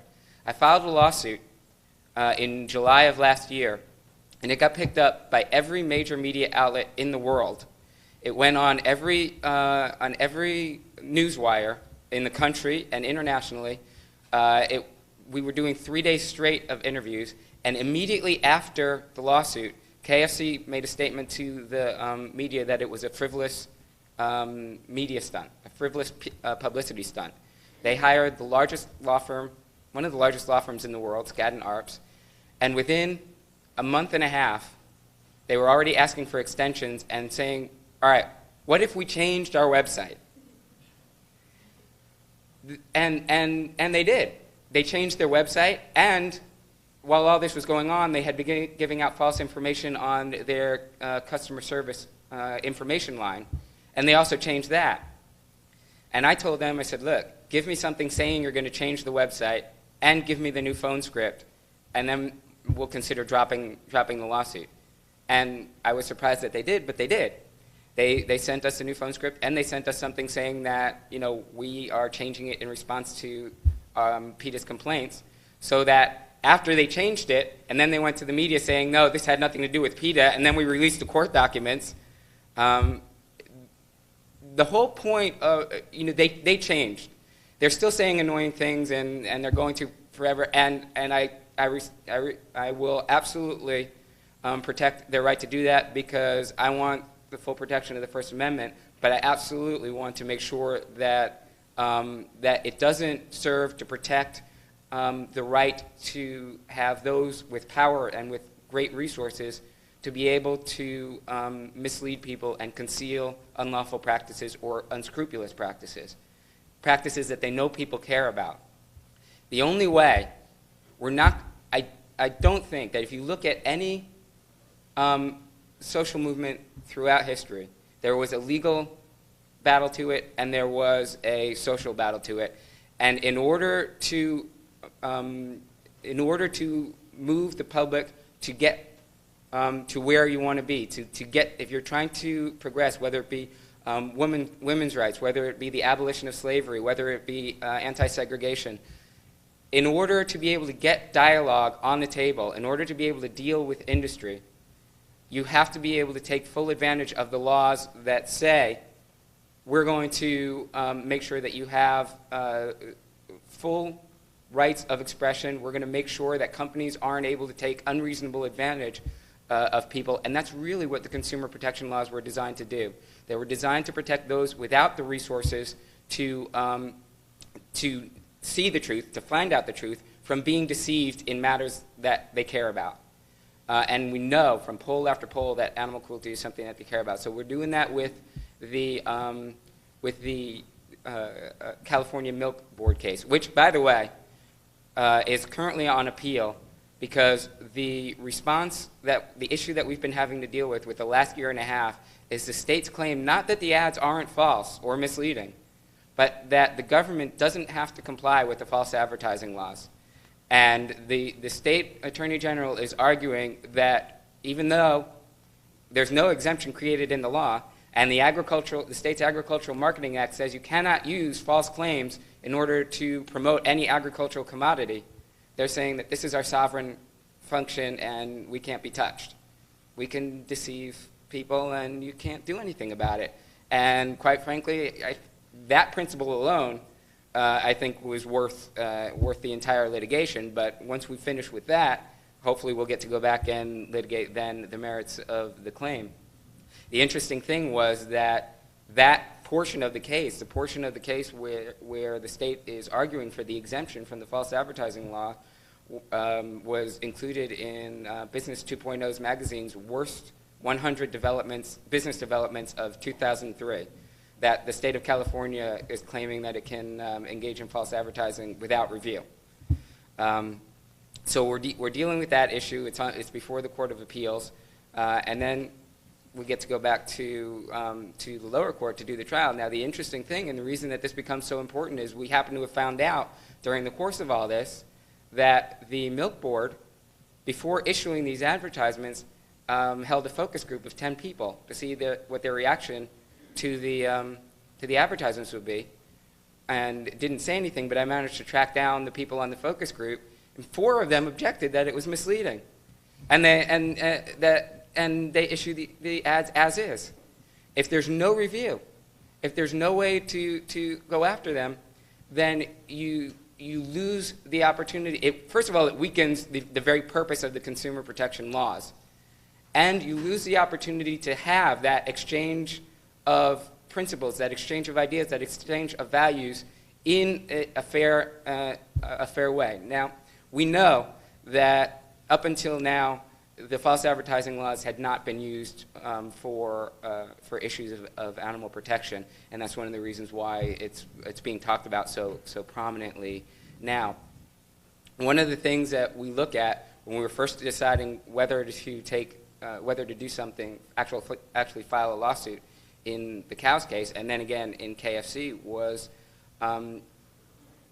if you're looking to challenge an issue of justice, you're not looking whether you're measuring your success differently. You're measuring your goals differently. You're not looking to see whether or not this case is more of a moneymaker than something else.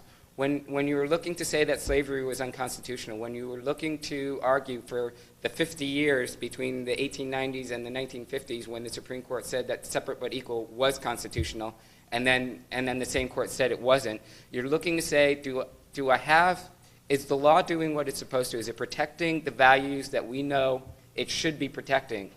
Is it standing for justice? And if it's not, do I have a credible argument to push the issue, knowing that I may very well end up losing because judges don't like to make new law, and none of us like to, I can't imagine what the people thought who first heard that, the world was round after believing for their entire lives that it was flat.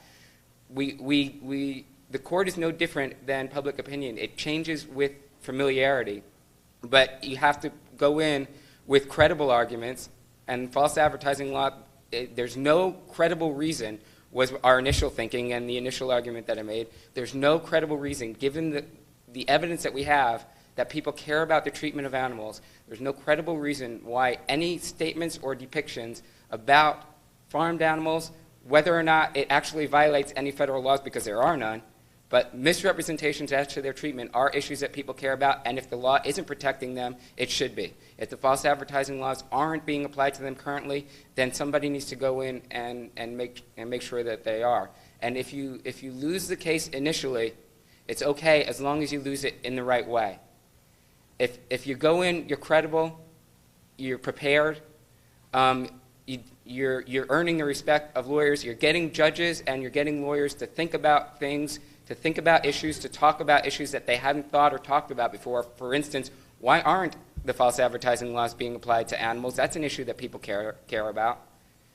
Then you've gone a long way toward making the changes that need to be made in order to have the false advertising laws work in the full way that they're intended. In other words, in order to give consumers the power to make informed purchasing decisions based on issues that they care about. And all we have to show is that issues of the care of animals are issues that consumers care about. And that we have plenty of evidence to do. So what I was saying earlier is distinguishing between the arguments. The FTC has on its site a policy statement that, that gives a detailed kind of guideline about what they look at when they consider what constitutes false advertising. And a lot of states really model their statutes, or at least have very similar policies. So that's there in case anybody is looking at that. There are many different options and avenues that you can go to challenge false advertising. We were talking about California, which is where we brought our 2 lawsuits, because it has one of the strongest consumer protection statutes in existence. It's great in theory. If you're just suing for injunctive relief and restitution, not for yourself but for those who are harmed, if you're in a position to know that, say, the animal industry is deceiving consumers, but the consumers aren't in that position, a position to know that, then you can bring a lawsuit, if you're not looking for damages for yourself, to stop the false advertising and protect those who don't realize they're being misled. It's great in theory, and the problem was it was being attacked because some unscrupulous lawyers realized that if I don't have to prove standing, I can just file a lawsuit and business is going to pay me to settle the case, because even if they win, and even if I don't have a basis for my case, I can get past the initial motion to dismiss, and they're going to end up paying me to settle, because that's cheaper than defending a litigation, even on the merits. So it really is unfortunate that the law is being attacked in the way it is, and that they're arguing for restrictions to what I think is a very well-intended law. But we talked about the issue of standing earlier. You know, whatever it takes. I mean, we have to be credible. We have to do the law. We have to pursue the law and push the law in incredible ways. But we may have to find standing. And if it's a material issue, you'll find the standing. Somebody's harmed if they're being deceived about something they care about, whether it be a business competitor, whether it be individual consumer. They've had class actions, the McDonald's French fry suit, to name one that got a lot of play. We have filed petitions with state attorney general offices, consumer affairs offices that are designed specifically to protect consumers from companies and others that the consumers don't have the individual resources to take on. There are 1,000 different ways that a case can be dismissed that have nothing to do with the merits. So make sure that there are many different options other than an actual lawsuit for fighting false advertising, even in the relation to the treatment of animals. You can do letters to editors, contact your legislature if you think that the law isn't protecting animals or consumer rights in the way it should. There are more options than it's only limited by what you're willing to look for, and they're all out there. And all you have to do is show that there's an issue out there that people care about, that they wouldn't support if they weren't being misled about it. Identify that issue. In this case, it's in relation to the treatment of animals, which we know is an issue that people care about.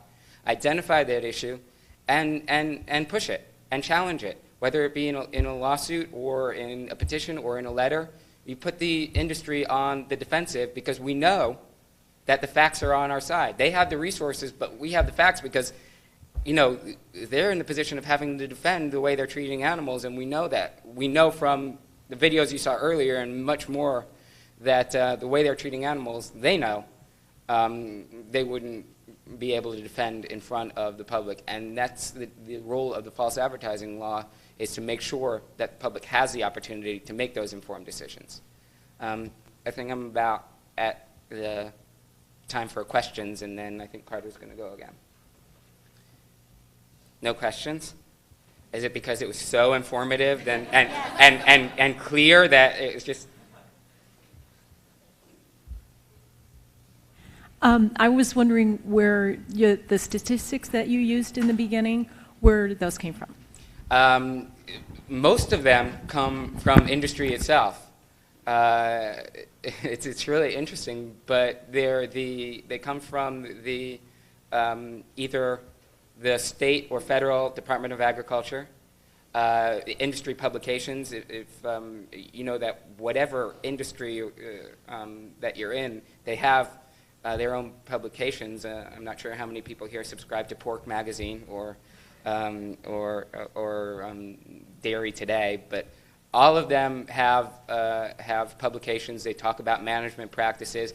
They're not so. They're a little more careful than they were in the past. For instance, Feedstuffs magazine, which is a big industry magazine, once had an article that talked about the profitability of overcrowding pigs. So they don't do it that much anymore. But the information is out there. It has to be looked for, and it's certainly not obvious to consumers and not easily accessible. But it is there, and one of the most important things, whether it be animal issues or any litigation issue, and I'm sure that this is stating the obvious, but the knowledge is, of course, power. The more knowledge that you have and that your opponents think that you might not have, the more knowledge that you have, the more power you have to pursue your case. It's absolutely crucial, especially given the disparity in the resources that the people who are advocating on behalf of animals have in relation to the industries that are using animals. The allocation of resources is off the charts.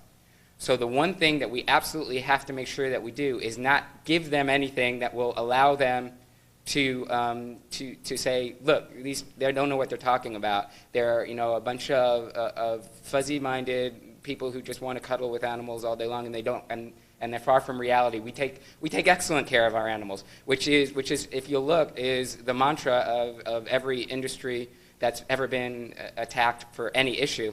There was a great article in Mother Jones earlier this year on the history of the abolition movement in England, and as it got closer to being challenged and the slave industry was in fear of being regulated, they suddenly issued this slave industry code of conduct that talked about the wonderful way in which slaves were treated and how protected they were from if they hadn't been involved in the industry, and how well treated they were, and the marketing. There was a comment from somebody within industry that said, well, look, let's stop calling them slaves and start calling them assistant plantation workers, and that will appease everybody. You look at the way industry responds to the prospect of being exposed and being regulated and having to change from considerations of strictly profitability, and they follow similar lines. The way to combat that is to do as much research as you can, have absolutely the undercover investigations that COK has done and that PETA has done have been absolutely amazing and incredibly powerful. Because as industry would have you believe that everything is rosy and happy, and the animals are on farms that people picture from hundreds of years ago, family farms with one cow, and you go out in the morning and sit on the stool and milk the cow, and it's just not the reality. And we have to research, but it's all out there to make sure that we're unattackable, and that's the only way to combat the resources that they have. We got information from an article in Hoard's Dairyman magazine, which bills itself as the magazine of the dairy industry. And it said that the American industry's failure to follow what's called the voluntary pasteurized milk ordinance or something of that nature in regulating the amount of what's called somatic cell counts in milk is considered, it could be very dangerous to the industry if people find out about it. Somatic cells are cells with a nucleus. They're basically white blood cells, pus, things of that nature. And they did a survey state by state of how much appears in milk. They said the National Mastitis Council considers 100,000 to be the upper limit of where milk should be considered abnormal. The author in Hoard's Dairyman said, we'll add a fudge factor of an extra 100,000. We'll double it. That's per milliliter, by the way. So we're talking about in the hundreds of millions by liter. The average U.S. state somatic cell content in a liter of milk comes to somewhere around between 300 and 400 million, and some are up in the 500 millions and 600 millions. So we got that right from industry. And when we came out with it, University of California, Davis veterinary article said, well, we have to watch this one because this could be something to, could be really dangerous. And so the Midwest Dairy Association came out with an ad campaign saying, no, there's no pus in milk. So we are dealing with their misstatement about that in an upcoming project. But the information, the point is the information is there. If you look for it, it's impossible to handle the 9 billion land animals that are killed for food in this country every year, the animals in the labs, the animals, the sea animals that are being killed, and keep it all hidden much as they try. So, but it really does require looking for it. Sometimes it's in tax returns. I know that the industry recently built an organization called the Animal Agricultural Alliance as the independent scientific arm of the industry. What they don't tell you is that the Animal Agricultural Alliance, it used to be called the Animal Industry Foundation, and the board of directors was made up of people from the National Pork Board and the National Cattlemen's Dairy Association and things like that before they changed their name. And they also don't tell you that they share personnel and office space with one of the biggest lobby groups for the animal industry, the Animal Feed Industry Association. So they are pretty much one and the same, but you have to look for the information. It is difficult for them to conceal, though. Anyone else?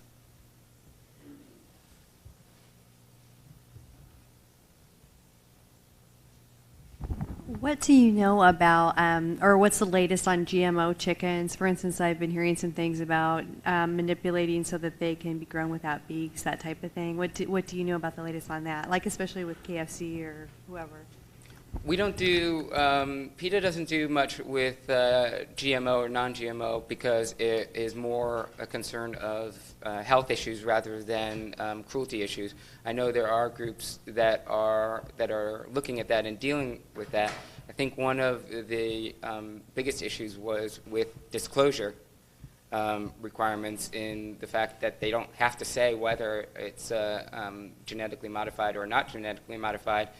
So I've read about for instance, the tomatoes that were modified with fish oil in order to allow them to grow in colder temperatures. They use some kind of Arctic fish and inject and put them in the tomatoes. And I don't want to be eating those. I think there's certainly a good claim for a reasonable claim for false advertising. You just have to be careful the way in which it's phrased, which goes back to my earlier argument with the GMO or with anything else.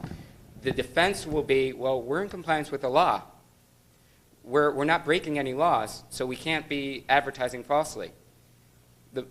What you have to look at for the false advertising law is not necessarily whether they're in compliance or non-compliance with an underlying law. If they're not, that's certainly good evidence that they are being misleading. But even if they are, if they are being misleading about an issue that is of importance to people, that's preventing people from making informed choices, which they have the right to do, then you have a good basis for a false advertising claim. The specifics of GMO chicken, I don't know. Hi. This question's for anyone to answer.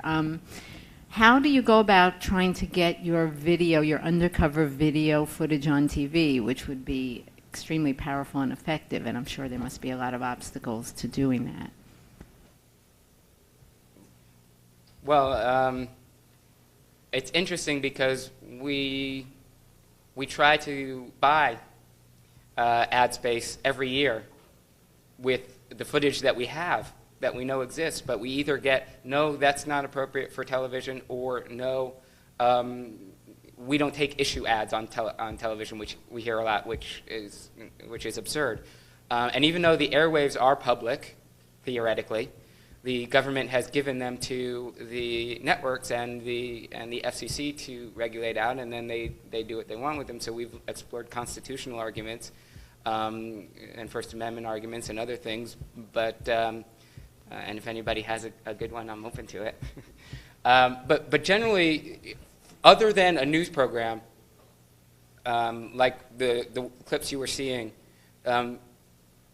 network television is involved in entertainment, and stirring up controversy and possibly offending and losing business from big industries is not a way for them to continue their profit-making activities. So other than breaking an investigation and then showing it on the news, it gets very difficult. And we have it on our on websites and talk about that whenever we can. But that it's always a challenge. One of the great ways to get these images on TV is simply to become a member of your local cable access station. We have documentaries that are airing all across the country for free, simply by people who pay the $20 or $30 membership fee, become a member of their local station, and they get these programs on the air, these documentaries, which you can get from us or PETA or Mercy for Animals or any other organization in the country. In the first half of the panel, I showed 2 commercials that we produced, and those are actually running on MTV right now in 5 different cities across the country, and it wasn't easy getting them on the air, buying the ad space. But every time we contacted a different cable provider in a different city, we provided them with backup documentation so that we could prove every statement that was made in the 30-second clip. So it's, like Matt said, it's definitely not as simple as, you know, if you're a cover girl and you want to have some makeup commercial on the air.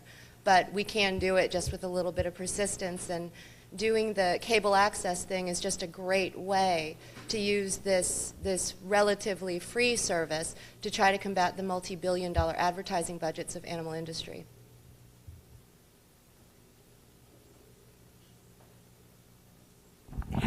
Have you had any luck with public television stations? I saw that on Bill Moyer's Now, The Matrix was shown a few months ago. That's some of the best luck we've had. I think what Meehan's statement was really right on the money, because even public television stations, which rely on donations from the general public to continue, they're great about showing much better than the networks, obviously, about showing informative types of issues, but and there have been documentaries that have been done about animal rights, the animal rights movement, about the industry, about various issues involved. But on a day-to-day news type of issue, it's very similar to, unless there's something breaking, unless there's something immediately happening, it's very difficult to get mentioned. And the whole purpose of, a lot of the PETA always and others get accused of simply existing, because they're interested in publicity. The reality is that with 25 billion animals being killed for food in the country every year, with animals in captivity, chickens completely excluded from the Humane Slaughter Act without protection, these animals are subject to abuses that are almost unimaginable. And the only way to even begin to stop that kind of cruelty is to bring awareness to that, to what's happening, so that you can talk about it, so that you can discuss it, and and empower people to make choices in their own lives that will stop contributing to it, and demand that that either the law be changed to protect the values that we stand for, the nonviolence and compassion, or that it be better enforced or better applied. And it really is one of the media provide one of the few outlets to be able to reach that many people to be able to deal with an issue on that broad a scale. And so what I look to in the law is where I'm able to find a place in the law that protects that ability to communicate with people, that protects that ability to empower people to make those choices in relation to false advertising laws. I mean, that's what I'm looking to really push. And then in other laws, issues of cruelty or laws not being specifically applied, then I'm pushing those too, but obviously for a different purpose and to achieve a different goal. All of it is related to the same overall purpose, and that is making sure that if the law is our system of providing rules to achieve justice in whatever situation that what we're looking at, whether it be a dispute between two people, whether it be a crime committed or something of that nature, or whether it be the treatment of animals, that the law has to be our mechanism for protecting our social values.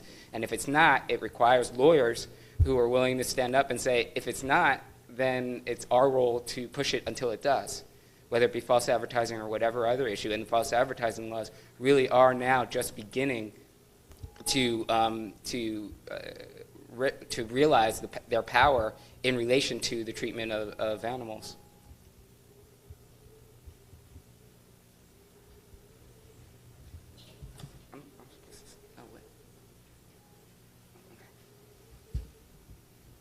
When you do get something on television and an industry representative responds as the egg guy, whatever. You mean when they say it was the investigator who caused the cruelty?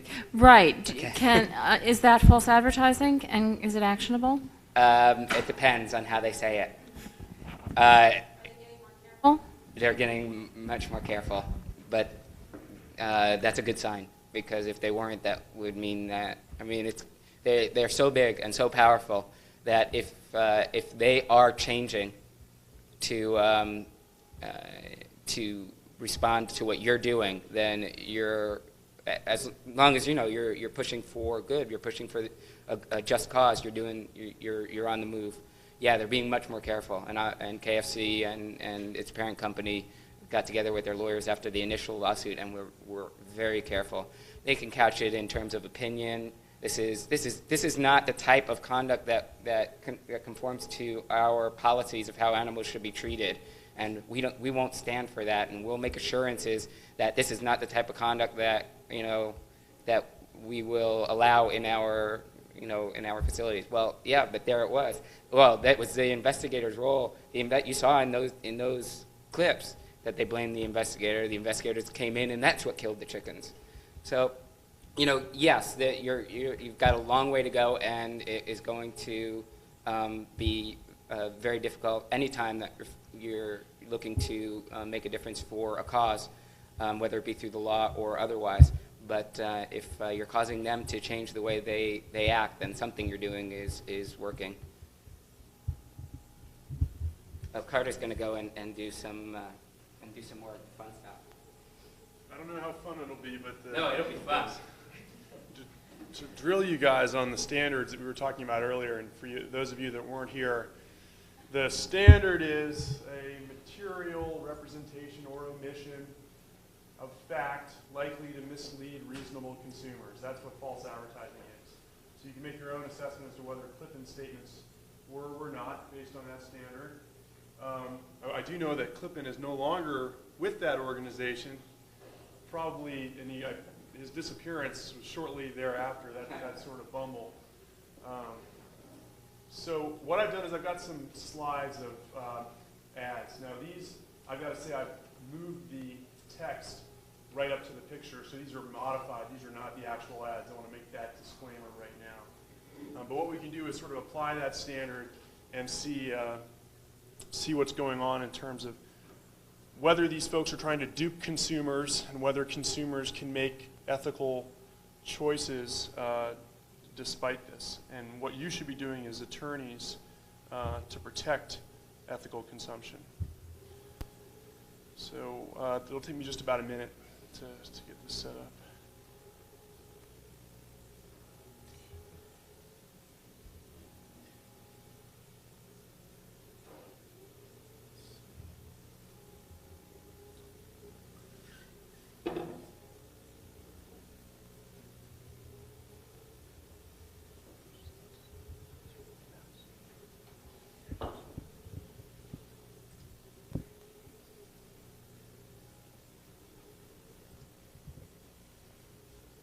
make that out okay?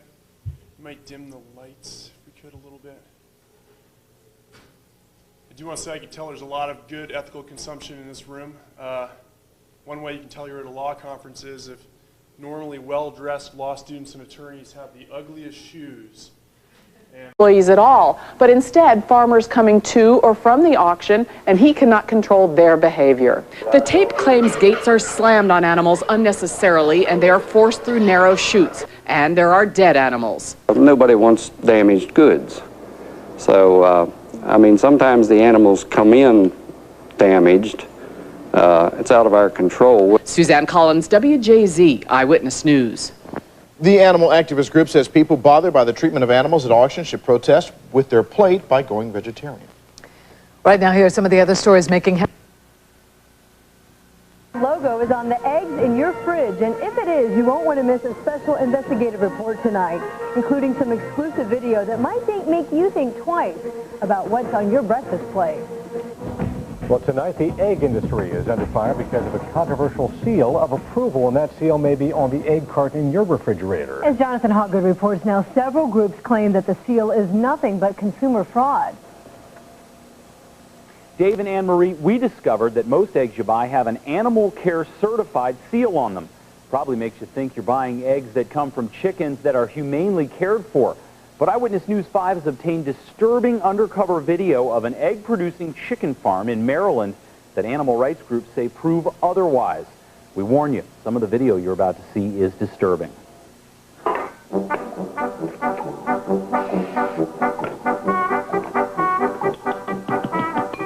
Eggs, wholesome, healthy, and high protein. And now egg producers have enhanced their cartons with this logo, Animal Care Certified, to make you feel even better about buying them. I'm hoping so. I'm hoping they're just not sitting in their little box. I'm hoping that they get to walk outside and eat some grass and stuff like that. But walking outside and eating grass is far from the reality of how many egg-laying chickens live.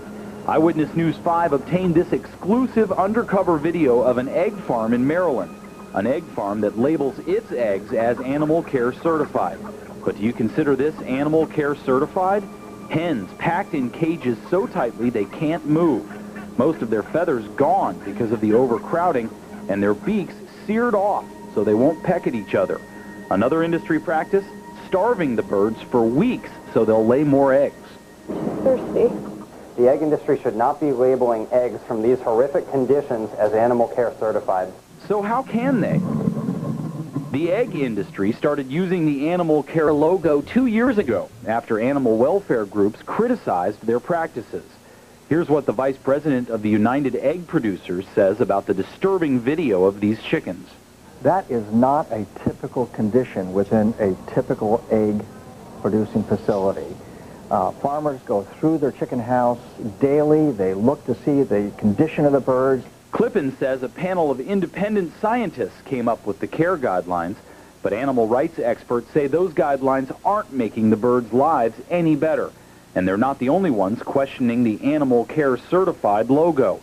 In November, the Better Business Bureau called the logo misleading. And when we asked shoppers, that's exactly what some of them Got that brochure about factory farming and I saw how horrible it was, but I didn't want to concern myself because the problem seemed so big, especially when you're going up against a multi-billion-dollar industry that's in bed with legislators, that have commercials everywhere you look. But we have to get these images and the reality of factory farming into the public eye. One of the things that we work on is undercover investigations at factory farms, and in the past 3 years we've done about 15 investigations, and we openly rescue animals from factory farms. And once we're done getting all of the footage and rescuing animals, we go to the press and we tell them, this is what's going on. We went in, we had to take these animals because they were in dire need of immediate veterinary care. And nobody cares because there are no federal laws at all that protect these animals while they're on the farm, which is just unbelievable. These animals aren't even considered animals. They're mere commodities. So this is all just kind of a prelude, because Carter is going to talk about the legal issues about our false advertising case with the Better Business Bureau and different federal agencies. I wanted to take a couple minutes and show you some video clips from press that we've gotten from our investigations, just to show you the power of getting these images out there and showing what it is that agribusiness is trying to hide. So hopefully I know how to do this.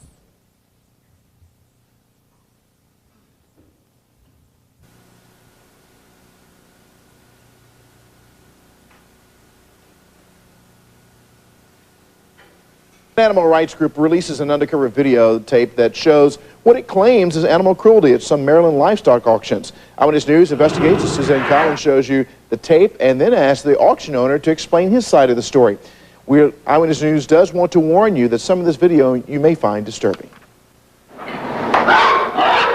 The group Compassion Over Killing took an undercover camera to 3 auctions in Frederick, Hagerstown, and Westminster, owned by B&J Auction. They claim their tape, made between October and December of last year, shows abuse. We documented people kicking animals in the face, dragging animals who are too sick or injured to walk, carrying animals by their legs upside down or by their ears or by their tails. The owner of B&J Auctions says in most cases on the tape, one employee is responsible for what's being called abuse, an employee they dismissed after just 3 weeks. He says the tape shows only a few isolated cases, not the whole picture.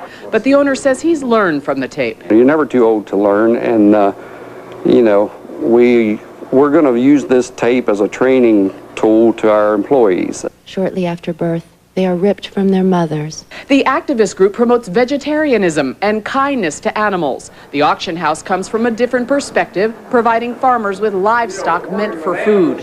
On the tape, the activist group claims electric prods are used excessively. The auction owner says animals do get caught up sometimes, but they use prods sparingly. The owner of B&J Auction says some of the mistreatment seen on the tape is not his employee. To make the world a better place, that I don't really need to worry about non-human animals.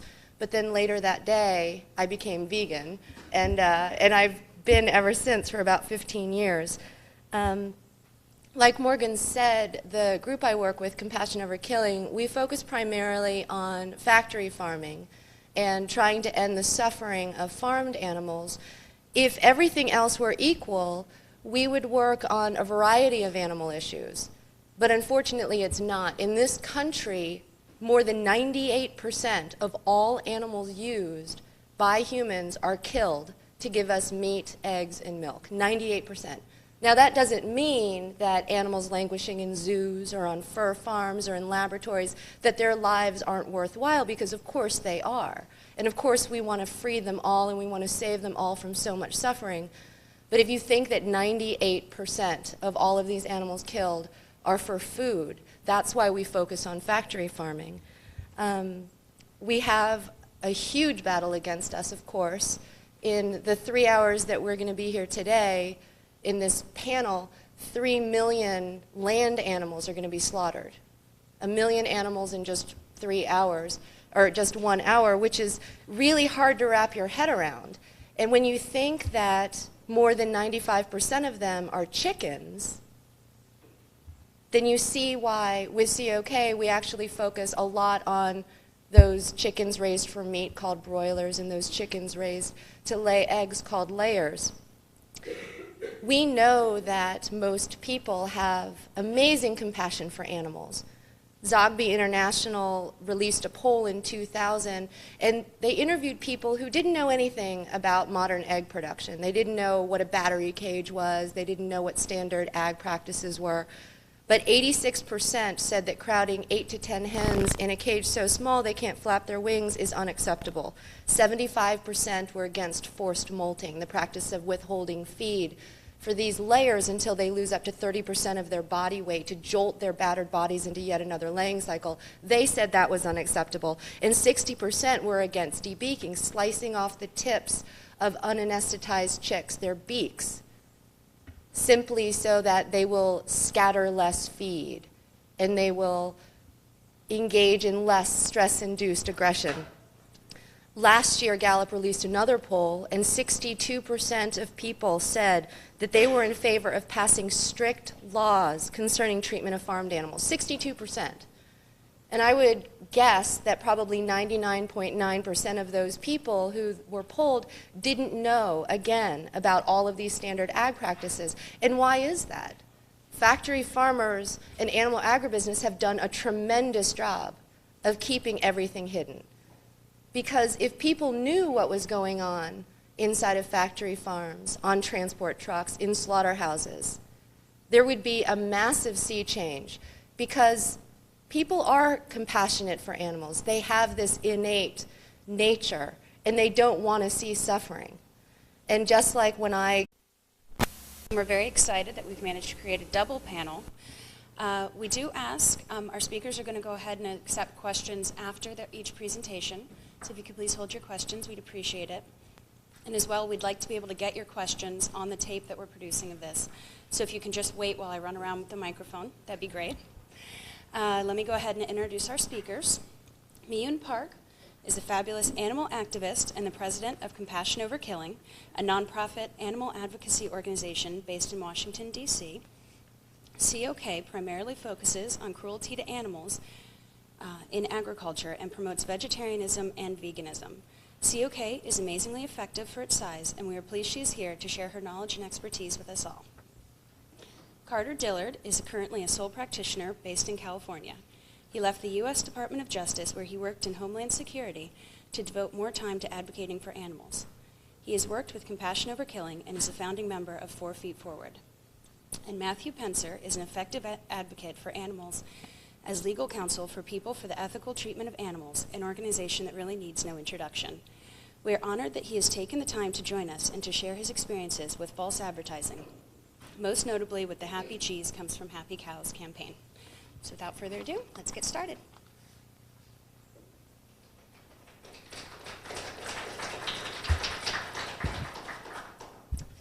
Just wanted to start out and thank Laura and Jeff and Sunrise and Shelby and everybody who brought us here together to talk about these really important issues and for treating us so well. So, I know a lot of people traveled to come here, and I know how hard it is to be away from your companion animals, but thankfully you'll get to see them very soon. I actually didn't pet a dog until I was 19. I didn't grow up with any companion animals, and I never even really thought about animals except for these 2 canaries who were at my aunt and uncle's wedding. You know, just have that little splash of animal exploitation at a wedding. And I named them Donnie and Marie. This was in the 70s. And they died after a couple days. And that was pretty much my only experience, or so I thought, with living and dying animals. I used to go fishing all the time with my dad. I ate animal products at every single meal. And I got more involved in social justice activism when I was in high school. I would protest against apartheid in front of the White House and anti-military in front of the Pentagon. And I never, ever thought about all of the animals I was eating, I was wearing, I was using for entertainment. I just never thought about them.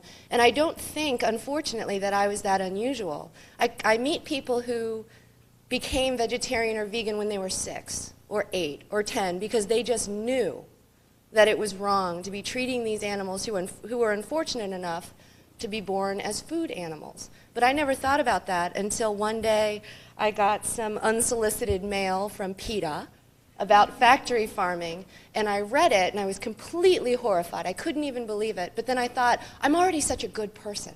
I'm already doing so much. I don't know how they can put this on here. What is care then? Amy Critton says she won't buy eggs that come from caged chickens and shells out extra money to buy cage-free or free-roaming eggs. Those chickens must have better lives, right? After all, you're paying more. Regular large eggs cost about $1.59, cage-free eggs $2.69, and the ultimate egg, cage-free, free-roaming organic, almost double at $3.49. So besides better chicken feed, what are you getting for your extra $2? Cage-free hens oftentimes are sitting shoulder to shoulder on the ground of windowless warehouses living in their own manure. Here's a picture of broiler chickens. Paul Shapiro says this is also what a free-range hen house looks like. There may be an opening at the end of the warehouse, but Shapiro says they usually lead out to a tiny area, unable to accommodate more than a few birds out of thousands at a time. Free-range chickens do go outside. But bear in mind that when they're outside, they're exposed to the elements, they're exposed to parasites, they're exposed to predation. So you have to ask yourself, which is more humane? Animal welfare advocates say it would be more humane if the hens had enough room to flap their wings, weren't starved or mutilated, practices that are already outlawed in Europe. The fact of the matter is that these birds are still abused, and the egg industry shouldn't be labeling animal care certified on their egg cartons when their hens are living in conditions that are so abusive that if they were forced on dogs and cats, it would be illegal. Now, there is no state or federal law regulating the treatment of egg-laying chickens. Animal advocates say if you think chickens should be treated better, contact your legislators and tell them to outlaw those cages we showed you. Meantime, the United Egg Producers are appealing the Better Business Bureau's ruling that their animal care certified seal is misleading. For Eyewitness News 5, I'm Jonathan Hawgood. All right, thanks, Jonathan.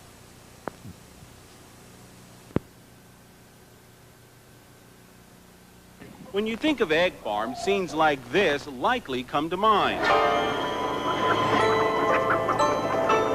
But animal rights activists say this is often the reality. Hens crammed in cages, their feathers forced off, their beaks burned. This footage was taken by the D.C.-based animal rights group Compassion Over Killing. She's badly decomposed. In the past 2 years, they have broken into 3 Maryland egg farms. The factory farmer's worst nightmare is activists with video cameras. Paul Shapiro founded the group, which holds demonstrations on D.C. streets almost every week. It is a video of factory farms and slaughterhouses.